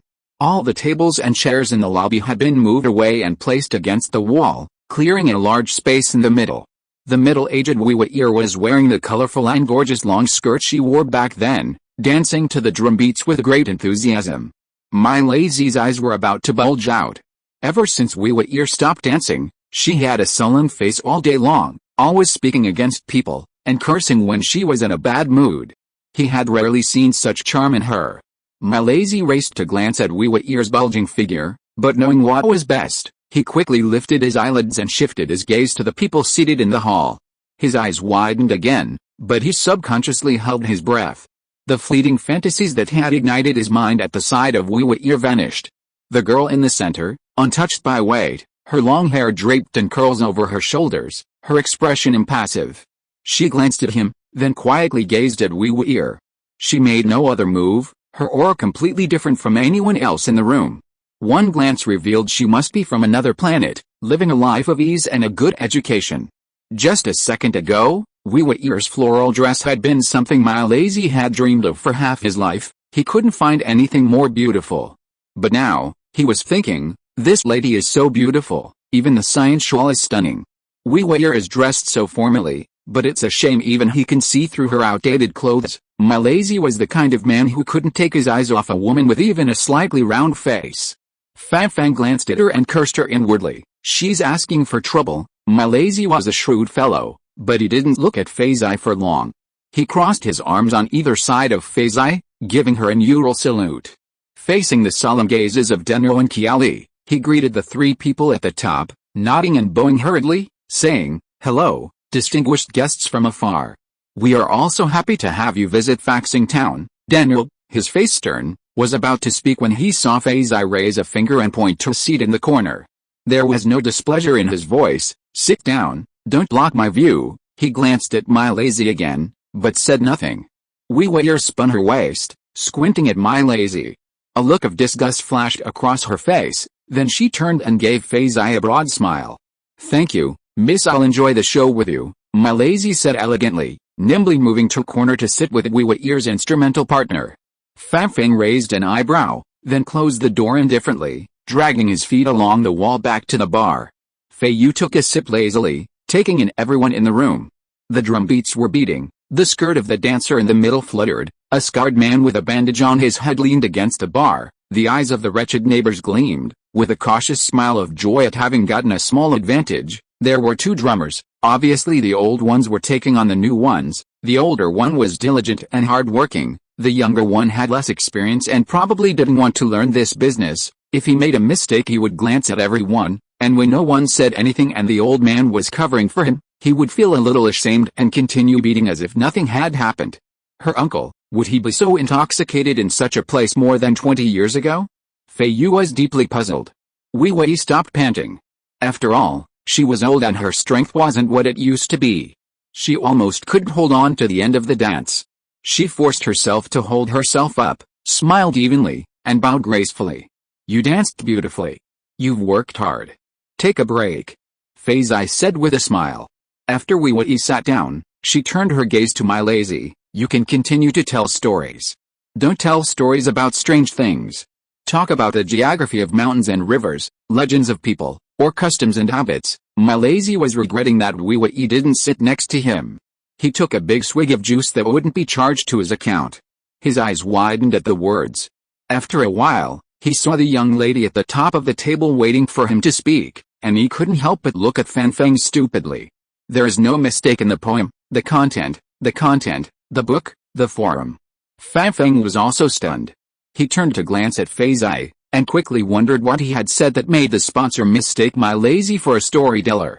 Feiyu opened her eyes with clear black and white, and looked at Fan Feng in confusion. What format should the lecture of this antique scholar you invited be in? I have read some introductions, and in some places the table should be placed in the middle, Miss. Fan Feng groaned secretly and was about to explain. Miss, Boss Mai is not an antique dealer. Wei Wei chuckled and interrupted. Although he is old, usually has a loud voice and likes to talk, being an antique dealer doesn't have the time to travel, nor does he have the knowledge to be well versed in the world. He has been stuck in his shop selling those small parts. If you don't believe me, he will find an opportunity to introduce you to him soon. Wei Wei's voice was crisp and clear, and she told my lazy's secrets in a rapid-fire manner. My lazy was betting on it in one breath. He rolled his eyes and thought, telling a story is not difficult, and you can even earn some tips. He immediately said unconvincedly, Miss, I really have never been an antique dealer. There are not many people in this line of work anymore. But if you want to listen to a story to kill time and come to Wei Wei's show, I would be honored. Chapter 92 Dancers from 20 years ago. When Wei Wei heard my lazy calling her stage name, she turned her neck in a sneer, but saw Feiyu sitting there elegantly, not saying much, just looking at them, so quiet that it reminded people of beautiful ice crystals. She seemed to be politely waiting for their argument to end. Wei Wei couldn't help but restrain her expression, subconsciously inhaled, tightened her abdomen, and straightened her neck. Her tone also lowered a little, becoming calm and gentle. Without even looking at my lazy, she said to Feiyu, Miss, it is true that there hasn't been any antique artist in our town for more than 10 years, otherwise Fanzi would have invited him to entertain you. However, if you want to listen to some interesting stories, my drummer here is old and experienced, and he can tell you a few. The old drummer had been sitting in the corner without saying a word, and he couldn't help but be surprised at this time. Old Torre, you're older than all of us. Haven't you seen more? Wei Wei deliberately glanced in my lazy's direction, not looking at him. This infuriated my lazy, but Wei Wei winked at old Torre again, encouraging him. Everything you tell is more interesting than ours. Miss can't find an antique expert, so why not tell her a couple of stories? Her words seemed to urge old Torre to take on the storytelling business, rather than let my lazy take over. Old Torre was grateful, but his words were clumsy and he couldn't get them out. Your drum looks very old, and the sound is very unique, Feiyu said with interest. It's over 30 years old, and the leather has only cracked once, old Torre said emotionally, stroking the old drum. Oh, Feiyu nodded. After a moment's pause, she saw that old Torre didn't continue. She glanced at Wei Wei and asked, does every dancer have their own fixed drummer? Basically, we look for people we know well, Wei Wei replied with a smile. We're used to working together, so we can have a tacit understanding when we perform. Wow, Feiyu raised an eyebrow. You must have been partners for many years, right? Always partners with each other. Yes, I was still young when old Torre played drums for me. Wei Wei's face showed nostalgia, recalling the heyday of her youth, and she sighed softly, wiping away a smile. Old Torre raised his eyes, and they looked at each other, both feeling a sense of nostalgia for the passing of time. The hall was silent for a moment. My lazy saw that old Torre had no ability to tell stories at all, and was a little jealous that Wei Wei talked to everyone more than him, so he suddenly said, if Boss King hadn't given birth and couldn't dance anymore, would old Torre have teamed up with you? Wei Wei glanced at my lazy with annoyance, and thinking that the guests were in the hall, she held back her chin and asked curiously, "It sounds like there are other dancers in town." "No more." Old Torre shook his head. "There's only Wei Wei." "So there are." My lazy spoke very actively. "For more than 20 years, Boss Qin was the most popular dancer in our town. Wei Wei was younger than Boss Qin, and she hadn't made much progress back then. By the way, this shop belongs to Boss Qin." "Oh?" Feiyu raised her eyebrows. Fan Fang glanced at my lazy and was very disgusted with his gossip, which brought up the mother of Dabu and his sister for no reason. But he heard Feiyu say, "What a pity. I heard that she went out to do business." He had to answer, "No. Aunt Qin has passed away." "It was Aunt Qin's son who went out to do business. Boss Qin's son is called Dabu." My lazy spoke again. "Hey, what has Dabu been busy with recently? He hasn't been seen for a while. I heard that he hasn't gone to the western mine to pick up bargains for a long time." "Why is Sissy gone too?" "The girl has gone to study." "What do you want to care?" Wei Wei sneered. "If you ask me, why not read books? It's better to be down to earth." "Wei Wei, you might as well ask her to be your disciple. Her mother, Boss Qin, has helped you before. Now you can teach Sissy too. Introduce Sissy to the old customer resources in the city. Dabu is a professional agent. I think this business will be successful." Fan Feng lowered his face and glanced over. Considering the presence of customers, he twitched the corner of his mouth and said with a half-seriously smile, "Uncle Mai, I'm not saying that you have been staying in this town for most of your life. What is left in our town? Only you, Uncle Mai, have this vision." "That's right, it's not easy to be a dancer. Sister Qin doesn't do it anymore, and you still want Sister Qin's daughter to do it. What are you thinking?" Wei Wei said angrily. When she looked up, she saw Feiyu sitting opposite her. Her mind was vague. She probably had no interest in their gossip, so she asked embarrassedly, "Miss, let me dance another one." Feiyu said considerately, "Rest a little longer." She chatted casually, "Is being a dancer hard? I did some travel research before coming here, and it says dancing was popular in many places in the Urals. That was 10 or 20 years ago. It's becoming less and less popular now. Why? The mining area is closed now, and there are fewer people coming and going. There are only a few neighbors living here. Who would be interested in watching dancing?" Wei Wei sighed. "It used to be very popular." Feiyu nodded. "It used to be so lively. Our town, our street, was bustling with people every day. It was so lively," my lazy said with a sigh. "At the peak of its prosperity, there were more than 10 hostels in town, almost one next to the other. Even so, there were still people who couldn't find a place to stay. Someone even knocked on my shop in the middle of the night wanting to stay. I wasn't registered with the Leisure Industry Union, so how could I receive a guest? I had to persuade him to leave." My lazy was still talking excitedly to himself, smacking his lips and swallowing his saliva. He looked at Fan Feng and Wei Wei, who didn't respond to him. Feiyu at the head of the group was okay, listening quite attentively, just like those strangers who knew nothing but found everything interesting. My lazy immediately became excited again, glanced at the taciturn old Torre, cleared his throat, and raised his voice to continue. "Back then, there were so many guests. If they were too busy to handle it, would they use dancing robots?" Feiyu looked at Wei Wei.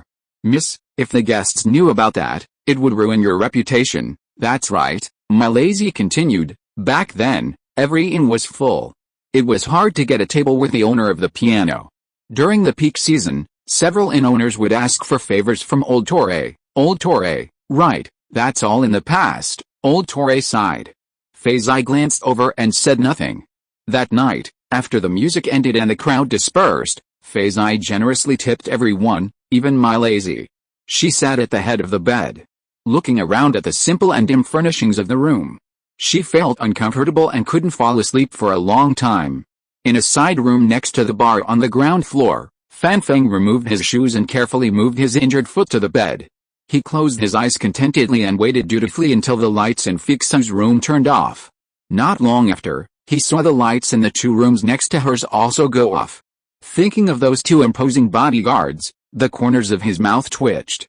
He turned off the lights as well, hoping the upstairs sponsor would stay a few more days. Chapter 93, Deep Mine Tunnel.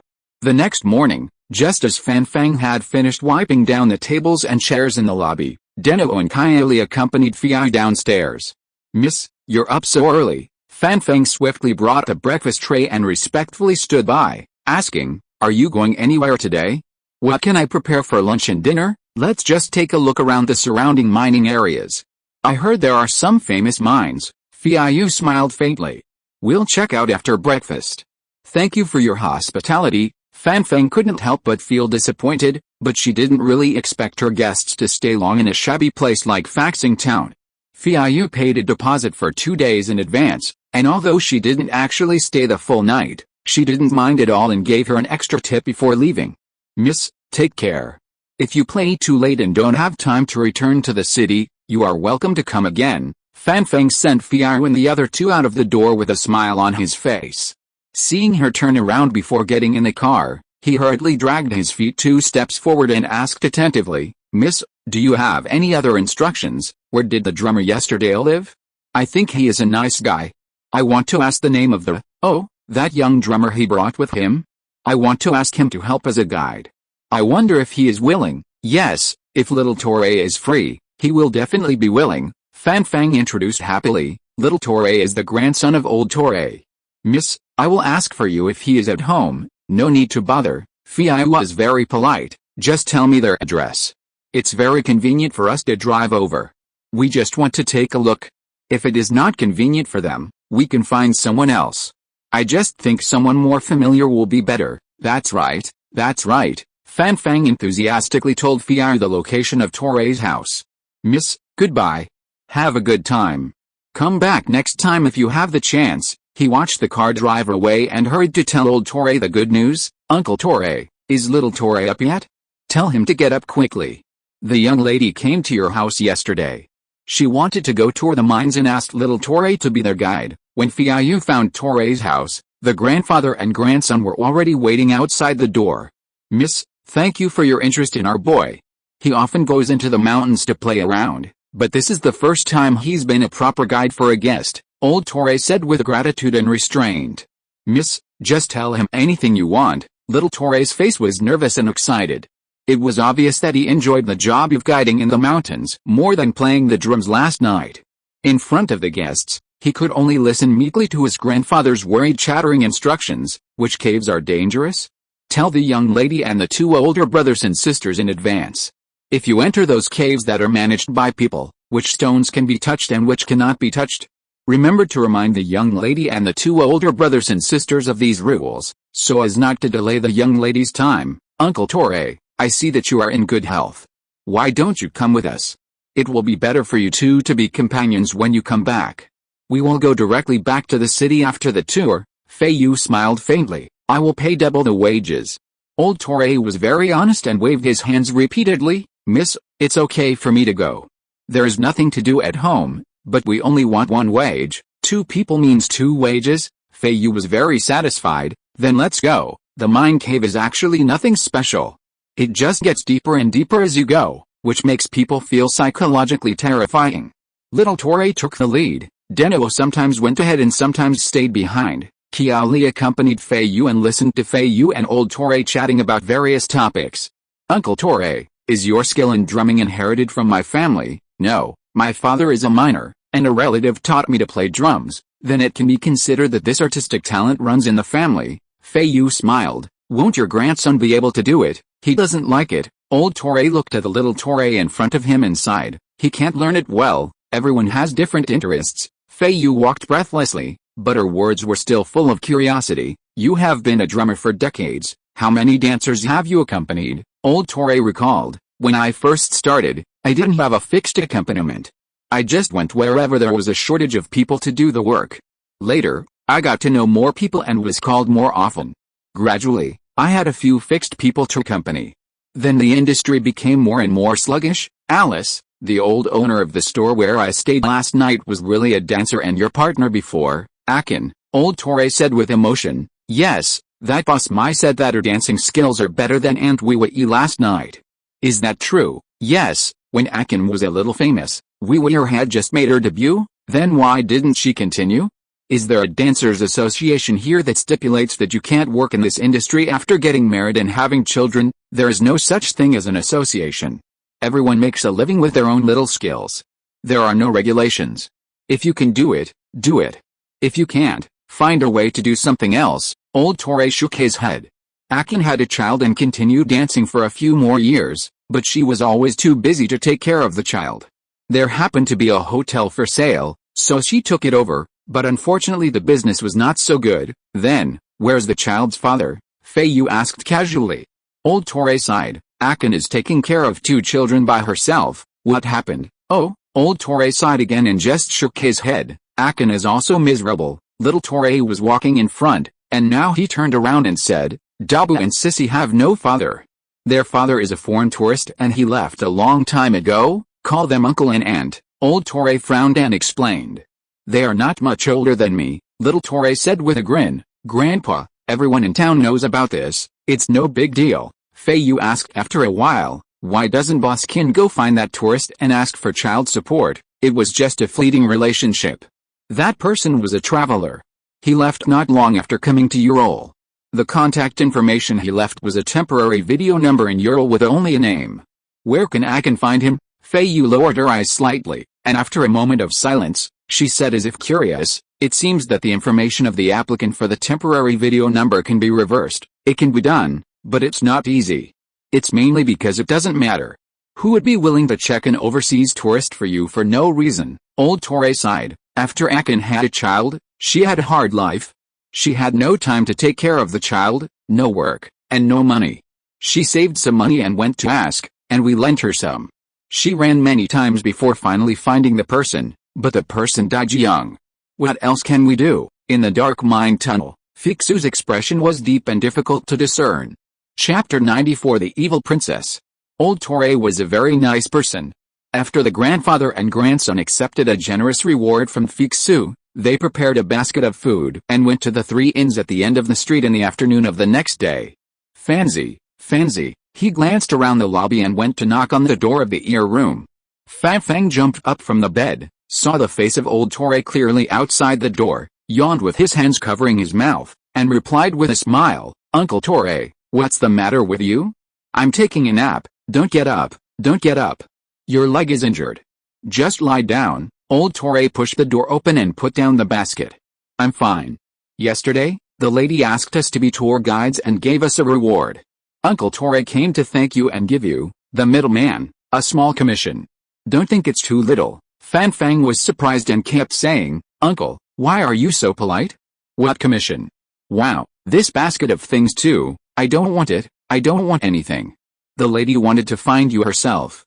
I didn't introduce you at all, so I dare not take credit for it. I'll take the commission, Old Torre insisted. The young lady is staying at your shop. If you hadn't come to see Vivian and me, I wouldn't have gotten any work. This time, I've landed 2 jobs. My boy even gave an alien guest a tour of the mines. The young lady was so kind. Before she left, she wrote a good review for my boy and posted it on our Ural freelance tour guide board. He was so happy he couldn't sleep all night. You know, he said there was no future in being a drummer and was always reluctant. He had no experience doing anything else, which worried me so much. Now he has experience as a tour guide. Maybe someone will hire him again in the future. I'm sure you'll thank me. Please accept it. I know if you weren't so unsteady on your feet, the young lady would have asked you to lead the way. Besides, there are many young men in town who are smarter than my boy. If you hadn't thought of me, you would have recommended someone else. I thank you. Please accept the commission.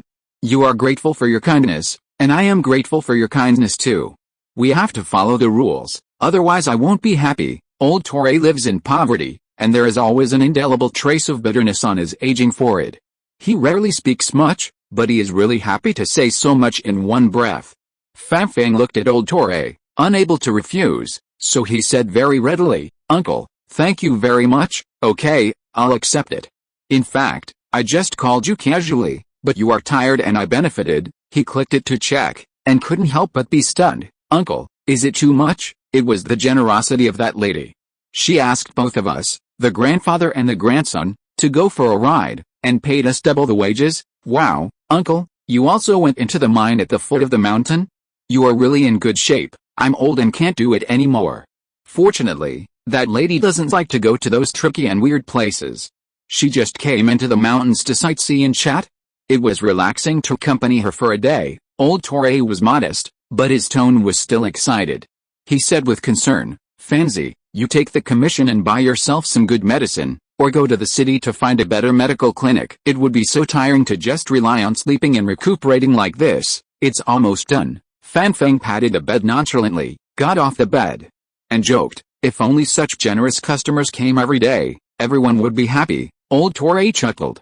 The two chatted for a while longer, and then Old Torre took his leave. With nothing else to do, Fan Feng found Fixa's review of Little Torre and read it, secretly sighing with regret. This kid, you still say he's not smart, but he even thought of asking customers to write good reviews. Why didn't I think of that? Otherwise, Dabu's shop would also be famous. He's really not proficient in business after all. With such regret, he tilted his head and pondered. He glanced again at the extra commission in his account, then at the store's income. He thought to himself, this profit in just 2 days was easy money. After a moment of consideration, he happily dragged his feet and sat down against the wall outside the store, basking in the afternoon sun, and dialed Yan Qingjian's interstellar video. "Fancy, what's wrong?" Yan Qingjian's face was tense, and he didn't exchange pleasantries when he spoke. It's okay, Fan Feng said with a smile. "Relax, everything is fine in the store. I got a customer business, and I have a little money in bits and pieces. I'll transfer it to you." Yan Qingjian breathed a sigh of relief. "I thought you came to me specially because something big happened at home." He smiled to his childhood friend. "Fancy, you still don't want to take over my shabby store? Look, business has come to the door as soon as you arrived. I can't do many business in a year. Please consider taking it over. I don't want your store. I have to watch it every day. I can't do such a job that tests my patience." Fan Feng heard the relaxed banter in Yan Qingjian's words and couldn't help asking, "How has it been going these days? Your vicious cousin didn't do anything bad to embarrass you and Sissy, right? She's as high and mighty as a princess. She doesn't even bother to pay attention to us.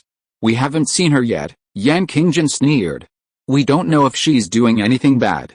She doesn't need to show up to use shady tricks. There are plenty of people to give her advice. We won't know until the day of the trial. She's not a real princess, huh?" Fan Feng stood up for her and asked with concern, "Any progress on Sissy's identification?" Upon hearing this, the gloom between Yan Qingjian's brows suddenly melted away, and he showed some joy. "We got the official result." "Great," Fan Feng said with relief. "Now I want to see how that vicious princess can seize your legal property." He reminded, "Dabu, you're unfamiliar with the place.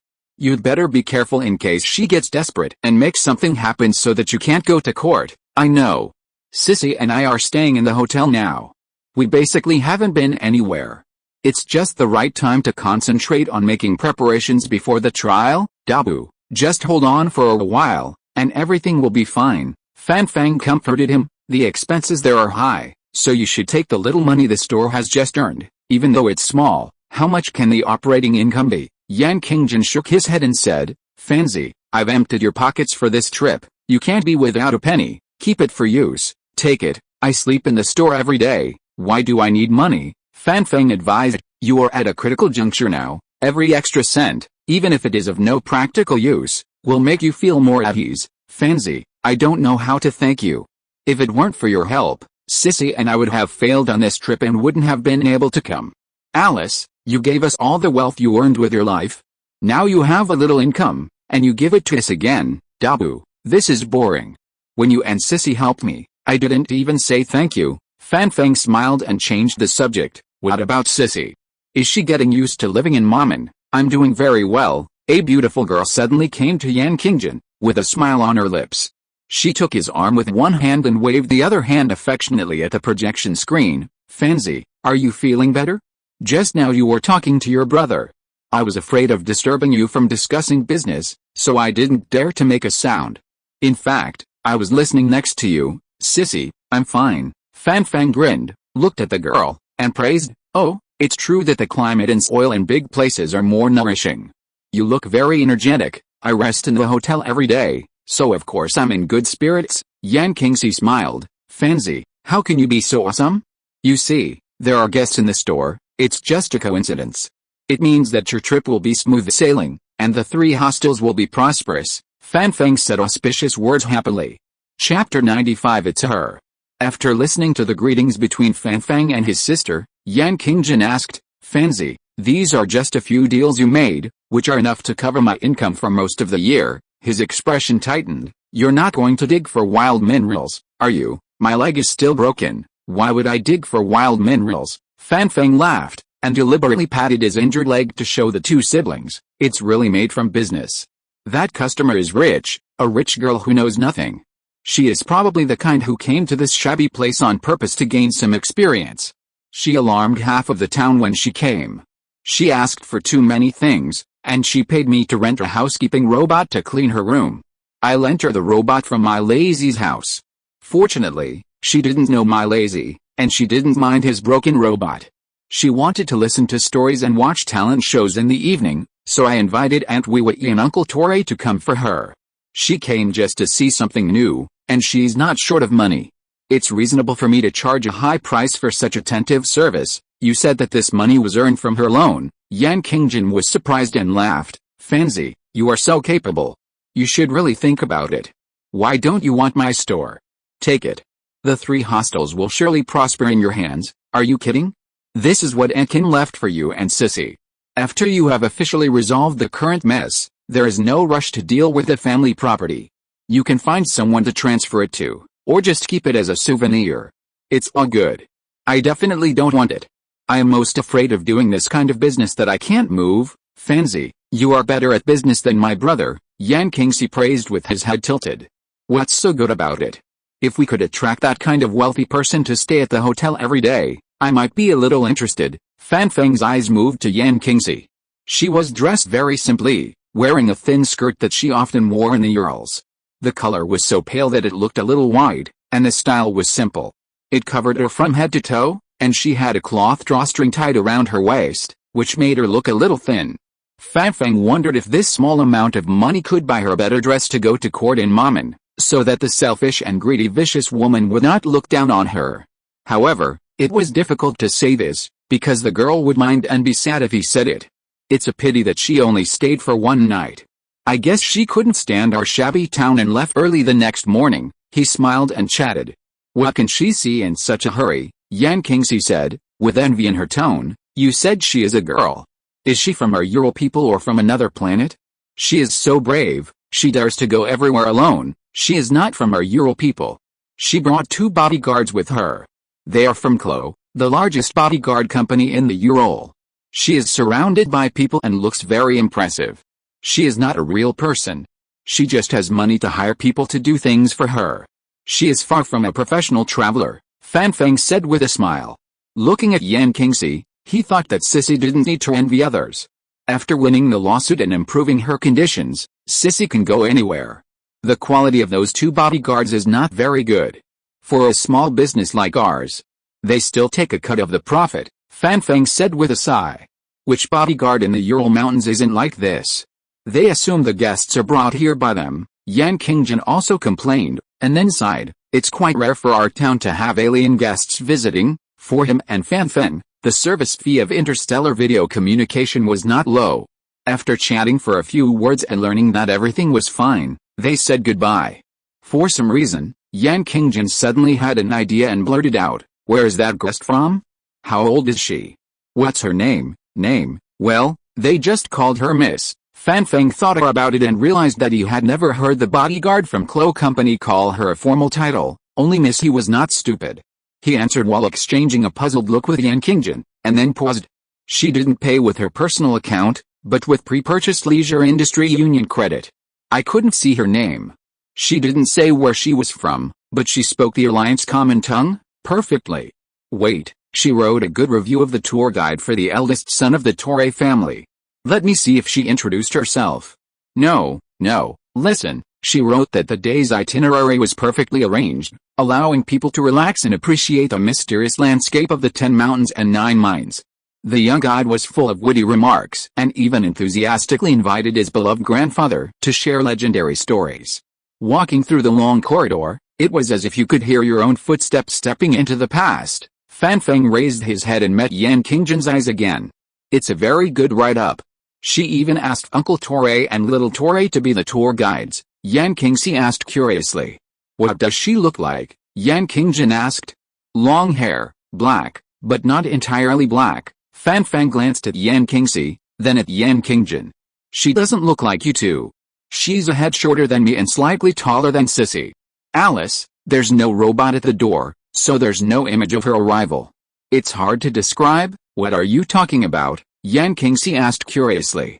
Yan Qingjin didn't answer, but frowned for a moment before suddenly saying, I do. I was worried Sissy wouldn't be used to attending an arbitration hearing for the first time, so I requested transcripts of the first 2 hearings. Can you see if it's her? Are you saying the customer who came to our store was? Yan Qingxi asked in disbelief. Fan Fang didn't bother to respond. He glanced at the screen and leaned forward, his eyes widening. The screen showed Yan Qingjin sitting alone. A frosty-faced girl sat in the center on either side. Flanking her were 2 men, one middle-aged and one young, all well-dressed and refined. That's her, Fan Fang said with certainty, looking up. Yan Qingxi exclaimed softly, what did she do at our place? What did she do? Yan Qingjin's face darkened, and he pursed his thin lips. Fan Fang quickly recalled, when she came, she asked what my relationship with you was. I said we were friends and I was looking after the store for you. She disliked the shabby room but endured it. She asked me to find a singing and dancing artist and an antique collector. When the antique collector couldn't be found, my lazy came and she let him in, asking him to tell a story. After we finished dancing, she started chatting, and my lazy mentioned Aunt Kin. Yan Qingjin suddenly raised his eyebrows, but didn't say a word, patiently listening to Fan Fang finish. My lazy said that Uncle Torre was Aunt Kin's drummer in his early years, Fan Fang said with a bad look on his face. The next morning, she said she was going to tour the mines and asked me for Torre's address. She specifically asked for little Torre to be the tour guide. Later, somehow, Uncle Torre also went, and she paid them double the wages. Fan Fang cursed softly and stood up with one hand on the wall. I'll go find Uncle Torre and ask him what she has found out. Fan Fang hung up the video call in a hurry. In the small hotel, the brother and sister stood in the middle of the field. Yan Qingxi asked nervously, brother, what does she want to do? Don't worry about her, Yan Qingjin said with a stiff face. If you're listening to this novel on a channel other than Fanfic World, it means they downloaded and uploaded it without effort. We cordially invite you to visit our channel, Mundo Fanfic Novelis. There you'll find the original version of this story and you can explore many other novels of various genres. We're waiting for you to immerse yourself in a world of incredible novels.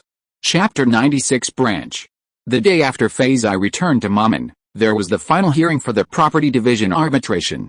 Cousin, Yan Qingjin, still wearing the half-new gray jacket, sat down early in the appellant's seat in court, a slight smile on his thin lips. Feiyu glanced at him and moved his eyes to his side. The twin brother and sister looked quite similar, but Yan Qingxi had a smaller face, which made her facial features look more delicate and delicate. Her clothes were simple, a light yellow velvet skirt with a light brown cardigan. When Feiyu saw her, she seemed to be overwhelmed by the thick, old and desolate atmosphere of the apricot town of Uralpha. Cousin, Yan Qingxi called out, the corners of her mouth curled up in a friendly manner, but her expression was too restrained, making her smile look pitiful. Feiyu retracted her gaze, said nothing, and walked to the respondent's seat with Lawyer Qin and sat down. Yan Qingjin glanced at his sister's trembling, drooping eyelids, and pursed his thin lips. After a moment's silence, his rich voice rang out again, brother-in-law isn't here today, if you have any questions, you can talk to my lawyer, Feiyu said expressionlessly. Mr. Shuang has something to worry about, and he's already informed the arbitration tribunal, Lawyer Qin said. Considering the other party didn't have a lawyer, his answer was very thoughtful. Mr. Shuang's rights and obligations are all entrusted to Ms. Yan Feiyu. Oh, Yan Qingjin nodded with a smile. Feiyu was in a bad mood and spoke almost silently in court. Only after the arbitrator announced the distribution ratio did she look directly at Yan Qingjin and his sister, and after a moment, nodded to Lawyer Qin. Your Excellency, Ms. Yan Feiyu and Mr. Shuang Tannen, whom she represents, have no objection to the arbitration result. Yan Qingjin had been tense since the court began, but Feiyu saw a hint of relief in his eyes and coldly looked away.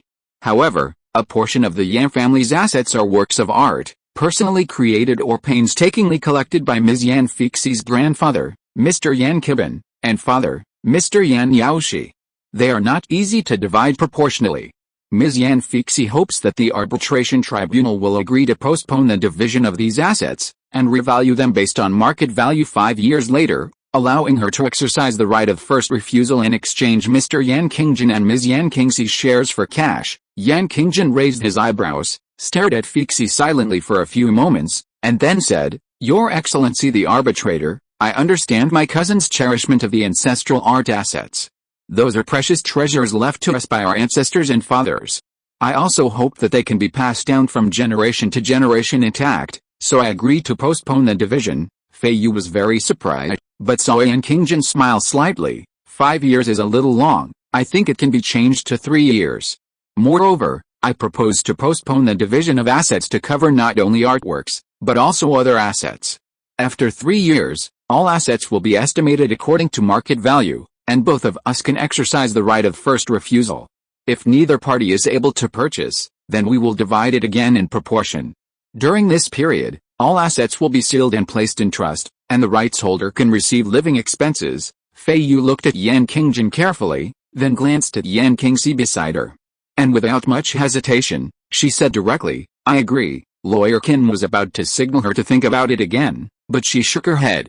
As the arbitration was about to conclude, Yan Qingjin stood up and spoke clearly, "Your Excellency, my sister Yan Qingxi and I have now been officially recognized as the heirs of the Yan family. We each own 21% of the Yan family's ancestral home in Hisan district. May we enter to visit and pay our respects to our late father?" "Yes, before the trusteeship order takes effect, all rights holders are eligible to enter. After the trusteeship order takes effect, any rights holder who wishes to enter must obtain the consent of the other rights holders." For as long as Feiyu could remember, aside from the days when her mother, grandfather, and father passed away, this day was the saddest. She had no intention of sorting through her personal belongings and sat in silence in the treehouse. Yan Qingjin and Yan Qingxi, brother and sister, arrived at dusk. Feiyu listened to the steward's report in silence for a long time. With a wooden face, she descended the treehouse and went out to greet them. "Cousin," Yan Qingjin smiled. "Sissy and I will stay with you at the ancestral home for 2 days. It's rare for us siblings to talk together." Feiyu stood coldly at the gate, silently observing the siblings. Yan Qingjin, carrying his old brown bag in a khaki travel bag, stopped 3 steps away from Feiyu, hand in hand with his sister Yan Qingxi. Yan Qingxi seemed to be trying hard to suppress her nervousness, showing a delicate smile and calling her cousin. Feiyu stiffly took a half step aside, said nothing, turned around and returned to the hall. Footsteps followed her from behind. She reached the sofa and suddenly turned, just in time to see the brother and sister craning their necks to peer at the furnishings. She immediately abandoned her ladylike manners and curled her lips in a mocking smile, her voice devoid of any warmth. "I'll have a robot show you around, fulfilling your long-cherished wish. The guest rooms will also be ready, so please feel free to use them, cousin," Yan Qingjin said with a smile, placing her khaki travel bag on the carpet. "You don't have to be so polite. We're home, so anything's easy to discuss." Feiyu stared at them gravely, then turned and headed upstairs. "Cousin, if you have anything to pack, Sissy and I can help," the rich voice echoed again. Feiyu paused and turned back. Yan Qingxi, thin and slender, stood beside her brother, trying to sound warm and friendly. "Yes, cousin, we're here to help," Feiyu snorted unabashedly, adding, "You got what you wanted, so there's no need to say anything else." With that, she headed straight upstairs. Feiyu had just emerged from her bedroom when the chief steward arrived to request dinner. Too lazy to inquire about the siblings' whereabouts in the house, she simply instructed the steward to arrange dinner in the main dining room. She sat at one end of the long dining table, Yan Qingjin at the other, and Yan Qingxi flanked her brother. A large bouquet of Mamang's most prized green lilies stood in the center of the table, at a request. A robot brought each of them 2 nutritional supplements, unrelated sentence fragment, unrelated sentence fragment, unrelated sentence fragment. As usual, the nannies, Ada and Ayer, stood behind Feishuan. Even after being transformed into domestic robots by Shuang Tannen, they still retained their nanny-like delicacy. Their words and actions were gentle, as if they were afraid of not caring enough for the family's only little princess. Now, they turned their beautiful bionic eyes, analyzing the sparse meal before them. It didn't quite fit in with the spacious dining room. Ada asked worriedly, "Miss Xiaozhuan, is that enough?" "Miss Xiaozhuan, if you don't like it, Ask the kitchen to make some more supper, said. No need. Feiyu looked directly at Yan Qingjin and Yan Qingxi and said coldly, I'll show you what Grandpa and Uncle look like. A virtual scene appeared in the dining room, a video recording of the Yan family's grandfather dining with his two sons. The Yan family's grandfather hadn't aged a bit. The brothers Yan Yaoai and Yan Yaoshi were only about the same age as Yan Feiyu and Yan Qingjin. Their father sat at the head of the table, his two sons affectionately flanking him, the family happily discussing their studies. Feiyu prided herself on being calm, but as she watched, a pang of sadness welled up within her. Her uncle and father were both well-educated, elegant gentlemen, handsome and high-spirited. Who could have predicted that one would die so young? The other would become a widower after only a few years of happiness. The old man was a refined scholar, with a good family and good taste. He had high expectations for his two sons and taught them earnestly, even navigating such trivial matters as schoolmates' visits and holiday trips. But he had no idea of the mess that would unfold in the same restaurant 30 years later. Feiyu raised an eyebrow and glanced across at Yan Qingxi, whose eyes were wide open, lips half parted. He was probably seeing his biological father for the first time in his life, his face filled with excitement. Feiyu's eyes shifted slightly. Yan Qingjin was clearly also excited, but he was more controlled than his sister. He simply kept his face covered and looked at her intently. However, he could still feel her gaze, and almost as soon as her eyes were on him, he turned to meet hers. Across the large bouquet of flowers on the dining table, they stared at each other quietly. Honestly, Feiyu felt that the person who was calling her cousin without a smile now looked more comfortable and natural. I hope that Grandpa and Uncle can feel relieved that my uncle has a successor, Feiyu said coldly. However, if my uncle were still alive, it would not be you two who would dine with me today. You would get a surname and a good living allowance, but my formal aunt and legal cousins would not take you into the family without any objection. I think you are very clear about this. However, there is no one else in my uncle's branch, so I have no comment on you. Today, the Yan family officially branches out. Feiyu stared at Yan Qingjin and Yan Qingxi. From now on, we will each rely on our own abilities. If we have no friendship, there is no need to interact much, but no one should do anything to dishonor our ancestors. Chapter 97 Running in the Corridor. Shuang Tianan finished the exchange program on Lilming Star as scheduled and returned to Donglan Research Institute. A few days later, his classmate Yi Xiaoguang had a birthday, and according to the old tradition, he invited his classmates to go to the three-person villa to have some fun. Shuang Tianan drove over in the afternoon and landed on the large lawn in front of their building. He looked up and saw that the small building across the river was quiet. He wondered if Yan Feiyu had returned. He looked up at the second floor and saw that the balcony was empty. The round table and chairs that Yan Feiyu liked to put outside to read were gone. The windows were very bright, and the curtains she loved to hang were gone. Shuang Tianan thought to himself that Miss Yan had packed up very carefully before leaving. As everyone ate, drank, and chatted, Qi Wei pointed to the other side and sighed. Half a year has passed. Another half a year, and we'll all be gone, and the younger students will have already caught up. A car approached from the other side, and a tall, thin man got out. Before he reached the main entrance downstairs, the door opened automatically, and the man walked straight in. His familiarity made Shuang Tianan a little puzzled as to who he was. The man even tilted his head and gave them a friendly smile. Hey, what's going on? Someone was curious. Isn't that the territory of Jiabadian Yan Shizhen? Miss Yan hasn't lived here for a long time, Yi Xiaoguang said. Qi Wei and this junior said hello across the river a few days ago, and now it's this junior who has moved in. Shuang Tianan was surprised and heard Wu Ji asking, where did Miss Yan go? You don't know, Miss Yan is the same as Tianan. She went out as an elite exchange after the start of the school, then she will come back, right? After a while, the freshmen will come back from military training. Don't we all have to take care of the freshmen? Can she be an exception? I don't know about that, but maybe she will have to leave again after taking care of the freshmen because of some projects. How long can she stay here after she comes back? It's not surprising that she moves out early, Fang Zhao said. During graduation season, people's hearts are not in the research institute anymore. Those of us who live here are starting to think about the future. That's right. My friends in the Zheng department have already found jobs after graduation. Their research projects are internship projects for their employers. They went there a long time ago. If they were not allowed to graduate without taking care of freshmen, they wouldn't want to come back, A group of his companions chatted about work. Shuang Tanan frowned, glancing across the river several times. After the evening gathering, he left Qi Wei and his friend's villa. The river shimmered in the nightlight, and a bright light shone from the bedroom on the second floor across the street, casting a long, hazy glow on the lawn below. Shuang Tanan paused for a moment, then got into his car. Once airborne, he glanced back at the small building below, drove a short distance, and dialed Feizai's number. The signal indicated she wasn't currently on Dean Star. Shuang Tanan guessed her exchange program wasn't over yet. But it should be soon.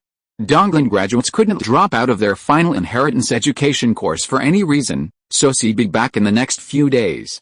The interstellar video function on Shuang Tanan's communicator had been disabled after the exchange program ended. He wasn't bothered by the cost of reactivating the service, but since there wasn't anything urgent, he pondered for a moment and decided to wait for Feizai's return to inquire about the situation. Graduates' final course always sparked endless complaints. The timing was incredibly inhumane.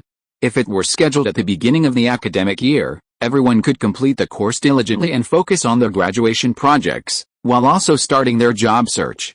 However, its placement mid-year inevitably drew back the restless graduates.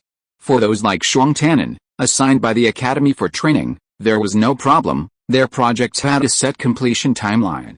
For those who remained at the Academy on internal projects, it wasn't a big deal, they could just ask their advisor midway and find time to attend. The most frustrating situation was for those seeking internships outside the Academy, whose projects were still underway and required them to report back to the Academy. The Academy wouldn't accept any excuses for leave, barring serious health issues. The Academy reasoned that if graduates couldn't even manage such minor matters, how could the professors trust them to leave? Therefore, those who missed the inheritance course were retained, with the goal of completing the course next year before issuing their certificates and releasing them. This argument was irrefutable, and thus, this low-scoring but essential course became a crucial element in the graduates' academic schedules. But in reality, this was simply a course on the Institute's academic heritage, taught by both graduates and first-year students. Donglan Institute believes that academic tradition isn't something that can be taught, but rather something that is taught through hands-on practice. Therefore, after the freshmen's military training, they teamed up with the graduates to complete 2 practical projects. Through these practical projects, they learned from their seniors about the ethics and trends in robotics research at Donglan Institute, and witnessed their work ethic and learning methods. The graduates also mentored the freshmen, showcasing their achievements and spirit to the Donglan Institute, which had nurtured them for so many years. Thus, the new and the old took over. The 2 practical projects weren't demanding, as they were randomly paired across disciplines. The first involved a human-machine application experience, while the second involved graduates providing freshmen with a hands-on project. This class was a grand occasion. Before the practical projects, everyone attended a group lecture.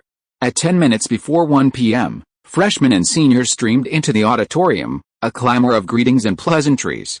At 4 minutes to the hour, everyone settled into their seats, seniors occupying one section, freshmen another, all dressed in their uniforms, perfectly aligned. At 2 minutes to the hour, the entire auditorium fell silent. A sharply dressed professor entered the hall, glanced at the students with a commanding presence, and slowly made his way to the central podium. With a minute to go, the professor raised his eyelids, glanced at the audience, pleased with the classroom's discipline. He brought up the course title, which floated shimmeringly above his head, and coughed softly. Da da da, da da da, unmistakable. The sound of hurried footsteps suddenly reached them from outside. A bit far away, it sounded like someone ascending a staircase, step by step, not the rough, unsteady pace of 2 or 3 steps at a time, but the pace of their steps was so rapid that anyone who heard them would feel their heart rate accelerate in unison. Then, the footsteps changed their tone, rushing from the other end of the long corridor, toward the great hall at its end. The professor pursed his lips, his gaze sweeping across the seats below. The place was packed, everyone sitting solemnly, and there wasn't a single empty space to be seen. It was exactly 1 o'clock, and the professor, feeling kind, was about to start his lecture with the words Donglan academic style and heritage written above his head. He raised his finger slightly, pausing. In the long corridor, the stone floor met the soles of barbaric boots. The sound was incredibly crisp. Like a violent storm, they rushed over again. It was incredibly frightening to hear, as if the runners were attracting countless ferocious beasts. The footsteps drew closer, and suddenly there was a loud clattering sound, and then the clattering stopped abruptly, followed by a second of silence. Almost everyone in the hall reflexively thought, "It's broken, it's broken. What's gone shattered?" Soon, the clatter of boots resumed, at the same tempo as before, thump, thump, thump, but now and then, punctuated by a muffled, creaking, grating sound that was truly unnerving.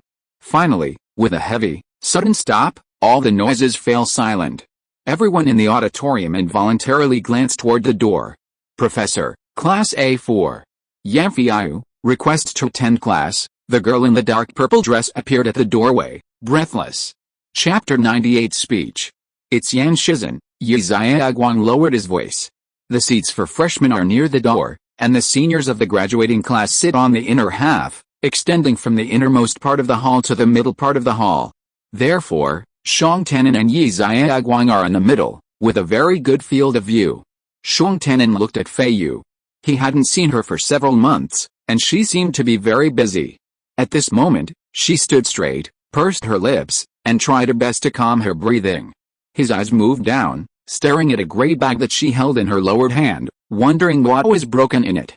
"Student Yan, you are late." The professor on the podium turned his head to look at the door and said in a neither loud nor low voice, "I'm sorry, Professor." Feiyu's face was pink, not knowing whether it was from embarrassment or from running hot. She looked in good spirits, and her red lips and black eyebrows were even more vivid. "Is there a reason you're late?" "I ran too slowly." Shangtanen quickly glanced at the professor on the stage and saw him silently staring at Miss Yan. He couldn't help but sweat for her. This reason, although it was true, it didn't seem convincing. The academician was known for his picky attitude. If she was turned away, Miss Yan, with her arrogant attitude, would definitely not tolerate it. The professor stared at her boss again, tormenting her for a while, then waved his hand and said, "Student Yan, next time I hope you don't have to run and just walk in." "Thank you, Professor." Fei Yan breathed a sigh of relief, hesitated slightly, and curled the corners of her lips to give the professor a hasty, grateful smile. Guang beside him clicked his tongue twice, and Shangtanen was also stunned. He had never expected Miss Yan to be so kind to the professor. He watched her walk quickly into the auditorium, the sound of her boots clacking on the ground. However, she twisted her neck slightly and faced the seating area. The smile on her face faded as it faded. Her eyes were wide open, and she was obviously looking for a seat.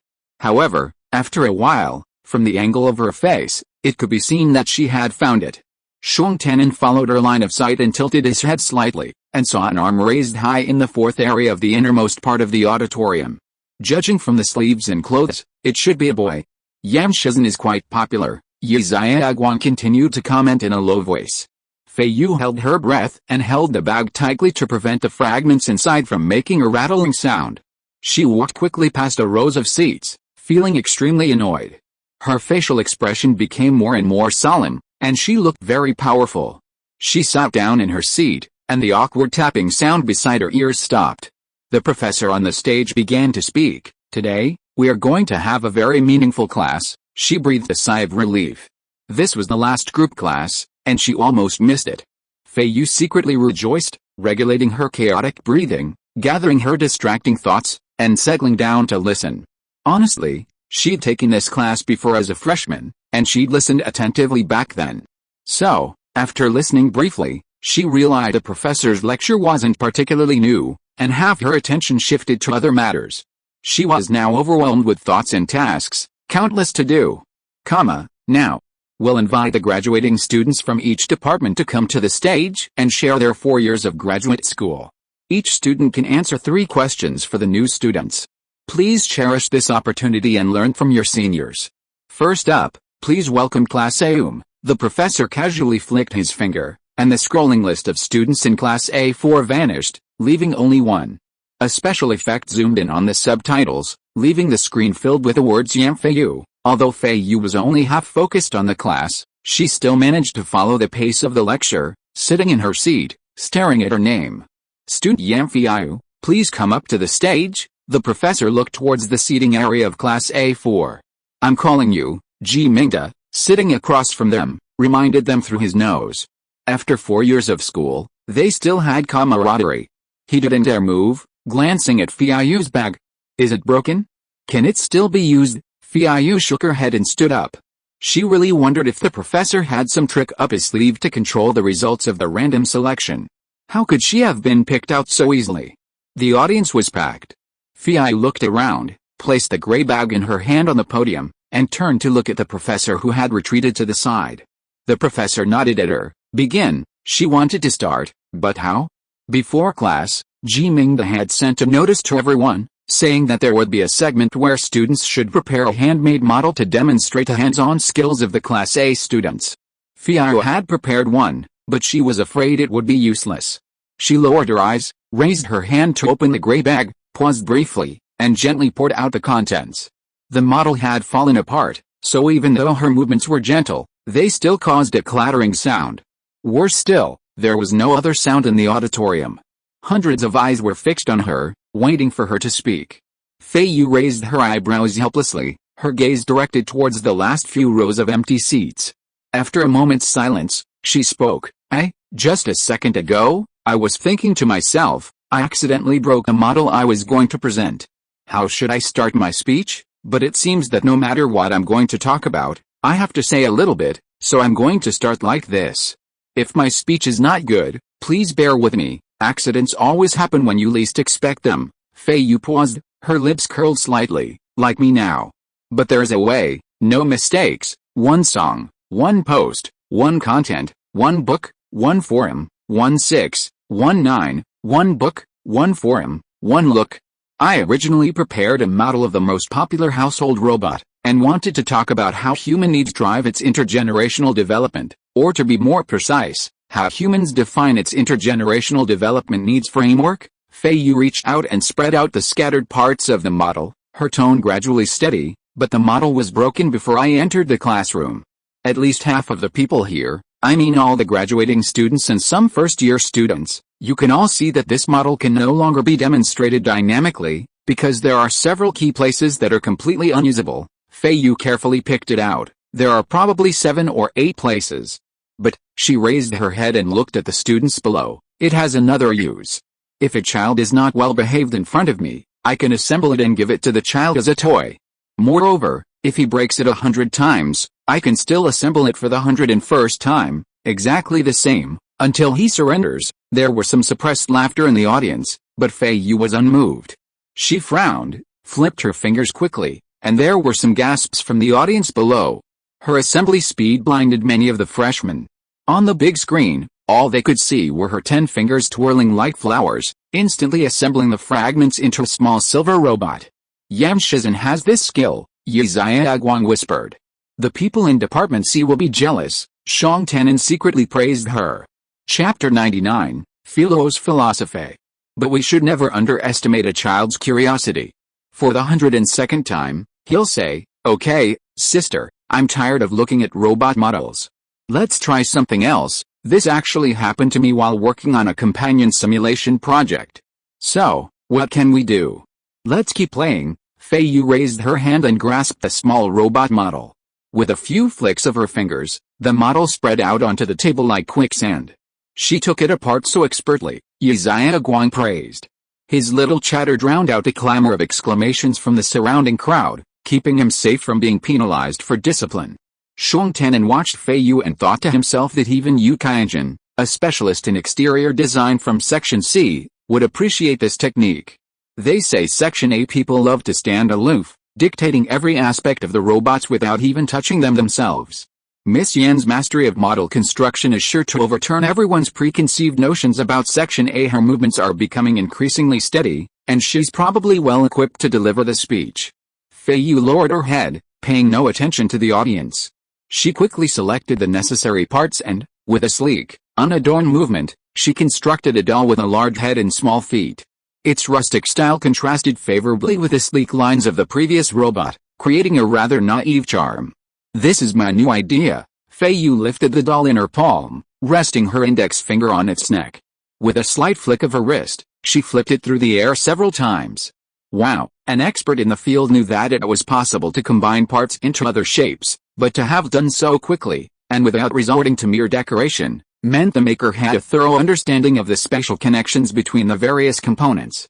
But, as I said, never underestimate a child's curiosity. So, for the 103rd time, I must make something else to satisfy him. Feiyu casually wiped the doll and repeated the process, disassembling and reassembling. This time, she actually made a flower. The audience, especially the freshman section, erupted in excited exclamations. Wait a minute, I'm not quite satisfied. Feiyu retracted her open palm, lowering her head and muttering to herself, I need to add a leaf. After a moment, she picked up a flower. The petals were double, layered, with leaves and delicate stems, lifelike. She showed it to the audience for only 2 or 3 seconds, then mercilessly pinched it, and the petals fell off, returning to the pile of robot model parts. I can probably, on the big screen, Feiyu's slender fingers fiddled with the parts, and she tilted her head and pondered. Right now, I'm a bit nervous. I can probably make 6 more items. If I have time to think about it when I go back, I might add 2 or 3 more. I'm not nervous. Why can't I come up with so many? Someone in Section C couldn't help but chuckle. People in Section A are actually playing with models like this. Qi Changgong stared at the girl on the stage, his mind rapidly deconstructing this domestic robot. So, in front of the children, I can hold on until the 109 times. But the 110th time, he asked again, Sister, is there anything else? Feiyu shook her head and said, I had no choice. In the end, I could only take a piece of material and tell him a story. The title of the story is the past and present of the coding, how it was used, how it was improved, and what its main functions are. The children didn't like to listen to it very much because it was mixed with a lot of terminology from our textbooks. Feiyu paused, thinking of that terrible afternoon that year, with a slight smile on her face. The 111th time, the child was about to speak again, but I got ahead of him and asked him seriously, can you give me the right to cry? Someone in the audience laughed. He didn't understand. Then, for the next few days, we kept discussing why our children cry more but don't cry as much as they grow up. I was forced to explain to him the development of the tear glands and emotional control. Just when I really had no more to say and was about to compromise, something magical happened. He took the initiative to ask for a break. In fact, I still don't understand whether it was my boredom that made him retreat, or he was really satisfied. At that time, the intention of my project was very clear, which was to play with him with toys and make him feel happy. That afternoon, I was quite satisfied with the first half, but the second half was terrible. But when I asked him, are you happy? He said he was very happy. The reason I tell this story isn't to discuss how many different items a broken model of a household robot can transform into, nor is it to discuss a child's casual definition of happiness.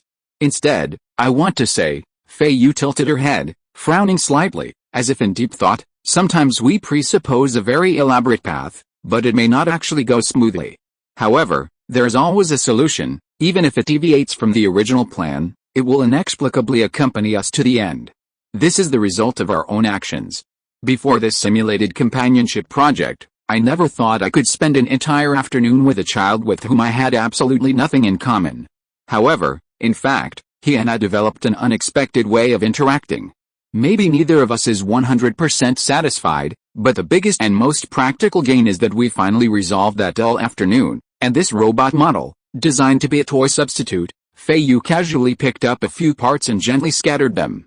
With her hands, she quickly restored the model, spun it around, and faced the students below, raising her eyebrows and speaking clearly, whether it succeeds or fails in meeting my expectations, I will find a way out of time. It can be this, or it can be not this. It was created by me, and I guide it. With a press of her palm, the model she had just built a second ago fell apart in a pile. Someone in the audience exclaimed, but she ignored them. She simply reached into the gray bag, twisted the drawstring with her wrist, and the gray bag neatly looped itself, tightening. She squeezed it firmly and stopped. I am its origin and its destination. Her eyes fell on the gray bag. After a while, she placed it on the corner of the podium, looked up at the seats, and said in a flat tone, this is Section A. Thank you. I don't know if everyone was savoring her words, but after an awkward 2-second pause, there was applause, and it was quite loud and long. Now, the professor beside him raised his hand and pressed it down. Freshmen may ask Feiyu any questions. Can we ask anything? A bold student shouted from his seat. Anything related to study is fine. The professor said.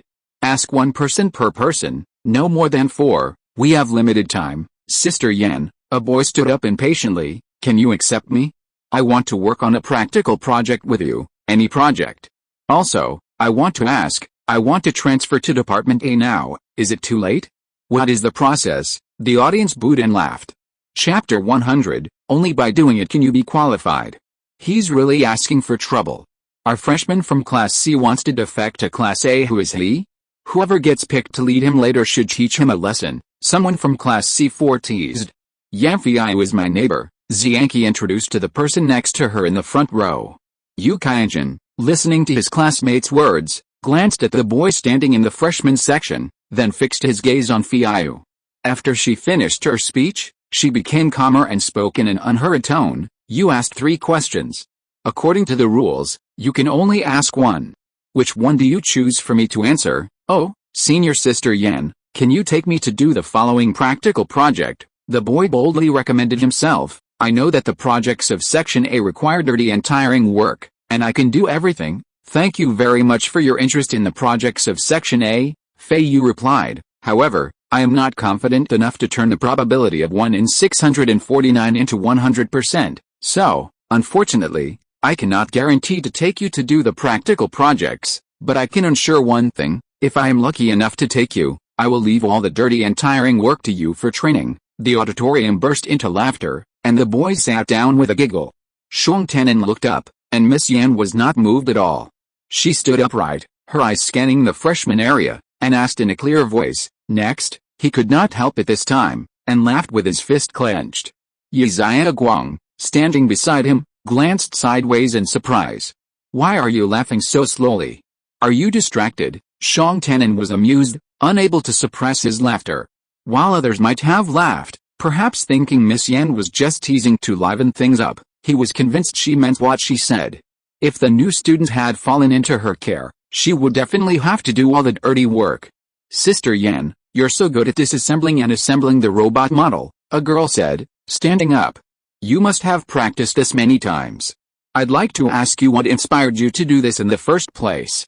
Oh, if playing with the kids was your initial inspiration, then I'd like to change the question. It wasn't about playing with the kids, Feiyu said gently to the girl, giving her a small smile. Would you like to change the question? If not, I'll answer it, but it might not be the answer you're looking for, like, I'm going to improve my hands-on skills. The girl thought for a moment and said firmly, no, okay, Feiyu nodded. The first time I put a robot model together was because I missed a labor and technology class in middle school. The next day, my classmate gave me an error message, asking me to build a robot into a small animal. The girl was speechless. That question is over. I'd like to move on to the next person, Feiyu politely reminded her. Sister Yan, another boy stood up. I've been teased by my classmates before, so now I'm in Donglan, just like you. Many of the students laughed again. Qi Changgong watched as Miss Yan's expression remained unchanged. She was always so calm and composed, as if effortlessly towering over and controlling the heated auditorium she stirred, which made him feel quite uncomfortable. Sister Yan, I'd like to ask how your middle school classmate has become. I haven't attended high school graduation reunions in years, so I don't know how he's doing. Many people in the auditorium burst into laughter. Feiyu glanced at them quickly, answering truthfully and in a formal tone, not understanding what they were laughing at. Sister, I want to ask, after you handed in your homework the next day, how did you and your classmate get along? Feiyu blinked, her mind reminiscing. I don't remember how he got along. I'm fine, Feiyu said truthfully, her answer firmly rooted in the tradition of education. Actually, no matter which campus, our Donglan motto is highly recommended, handle student relationships properly. If there's a misunderstanding, communicate promptly and try not to let the conflict go overnight. This time, the whole audience burst into laughter. The professor at the side coughed twice. One last question. Freshmen can ask the seniors from Department A about academic matters. Senior Yan, I want to ask you, another freshman stood up. If you didn't have this beautiful trick of changing your subject, your speech today would definitely not be as interesting and vivid.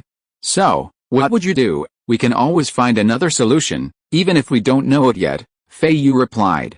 If you were in my shoes and had to go on stage to speak about something, or you might not graduate, would you not come up? No. So, do it first. Only after you do it can you be qualified to worry about the results. This is my personal opinion, I hope it helps you. That's a very helpful answer.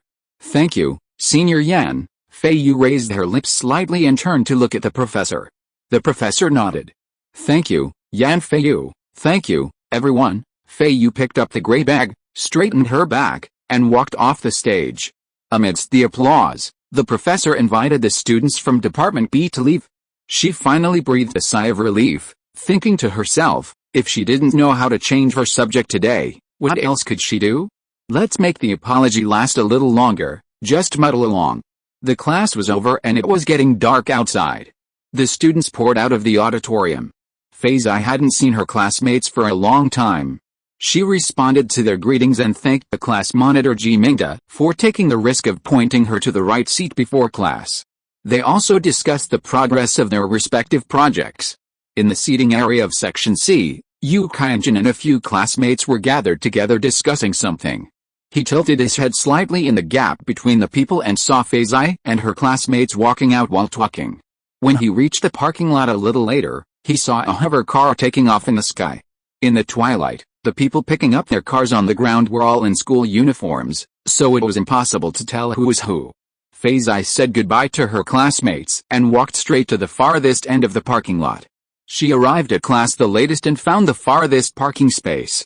If she had been closer, she wouldn't have almost run to death. She had only eaten on the Starry Sky shuttle today, and by now, she was starving. They hadn't been driving for long when Xiang Tannen called. Feiyu sighed. The person she dreaded most at that moment was him.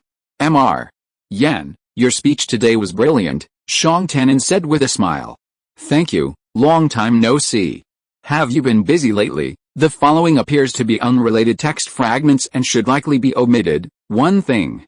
I just got back today, just got back. Xiang Tannen was stunned, then suddenly understood. No wonder she was in such a hurry to come to class. Is your exchange project going well? It's okay.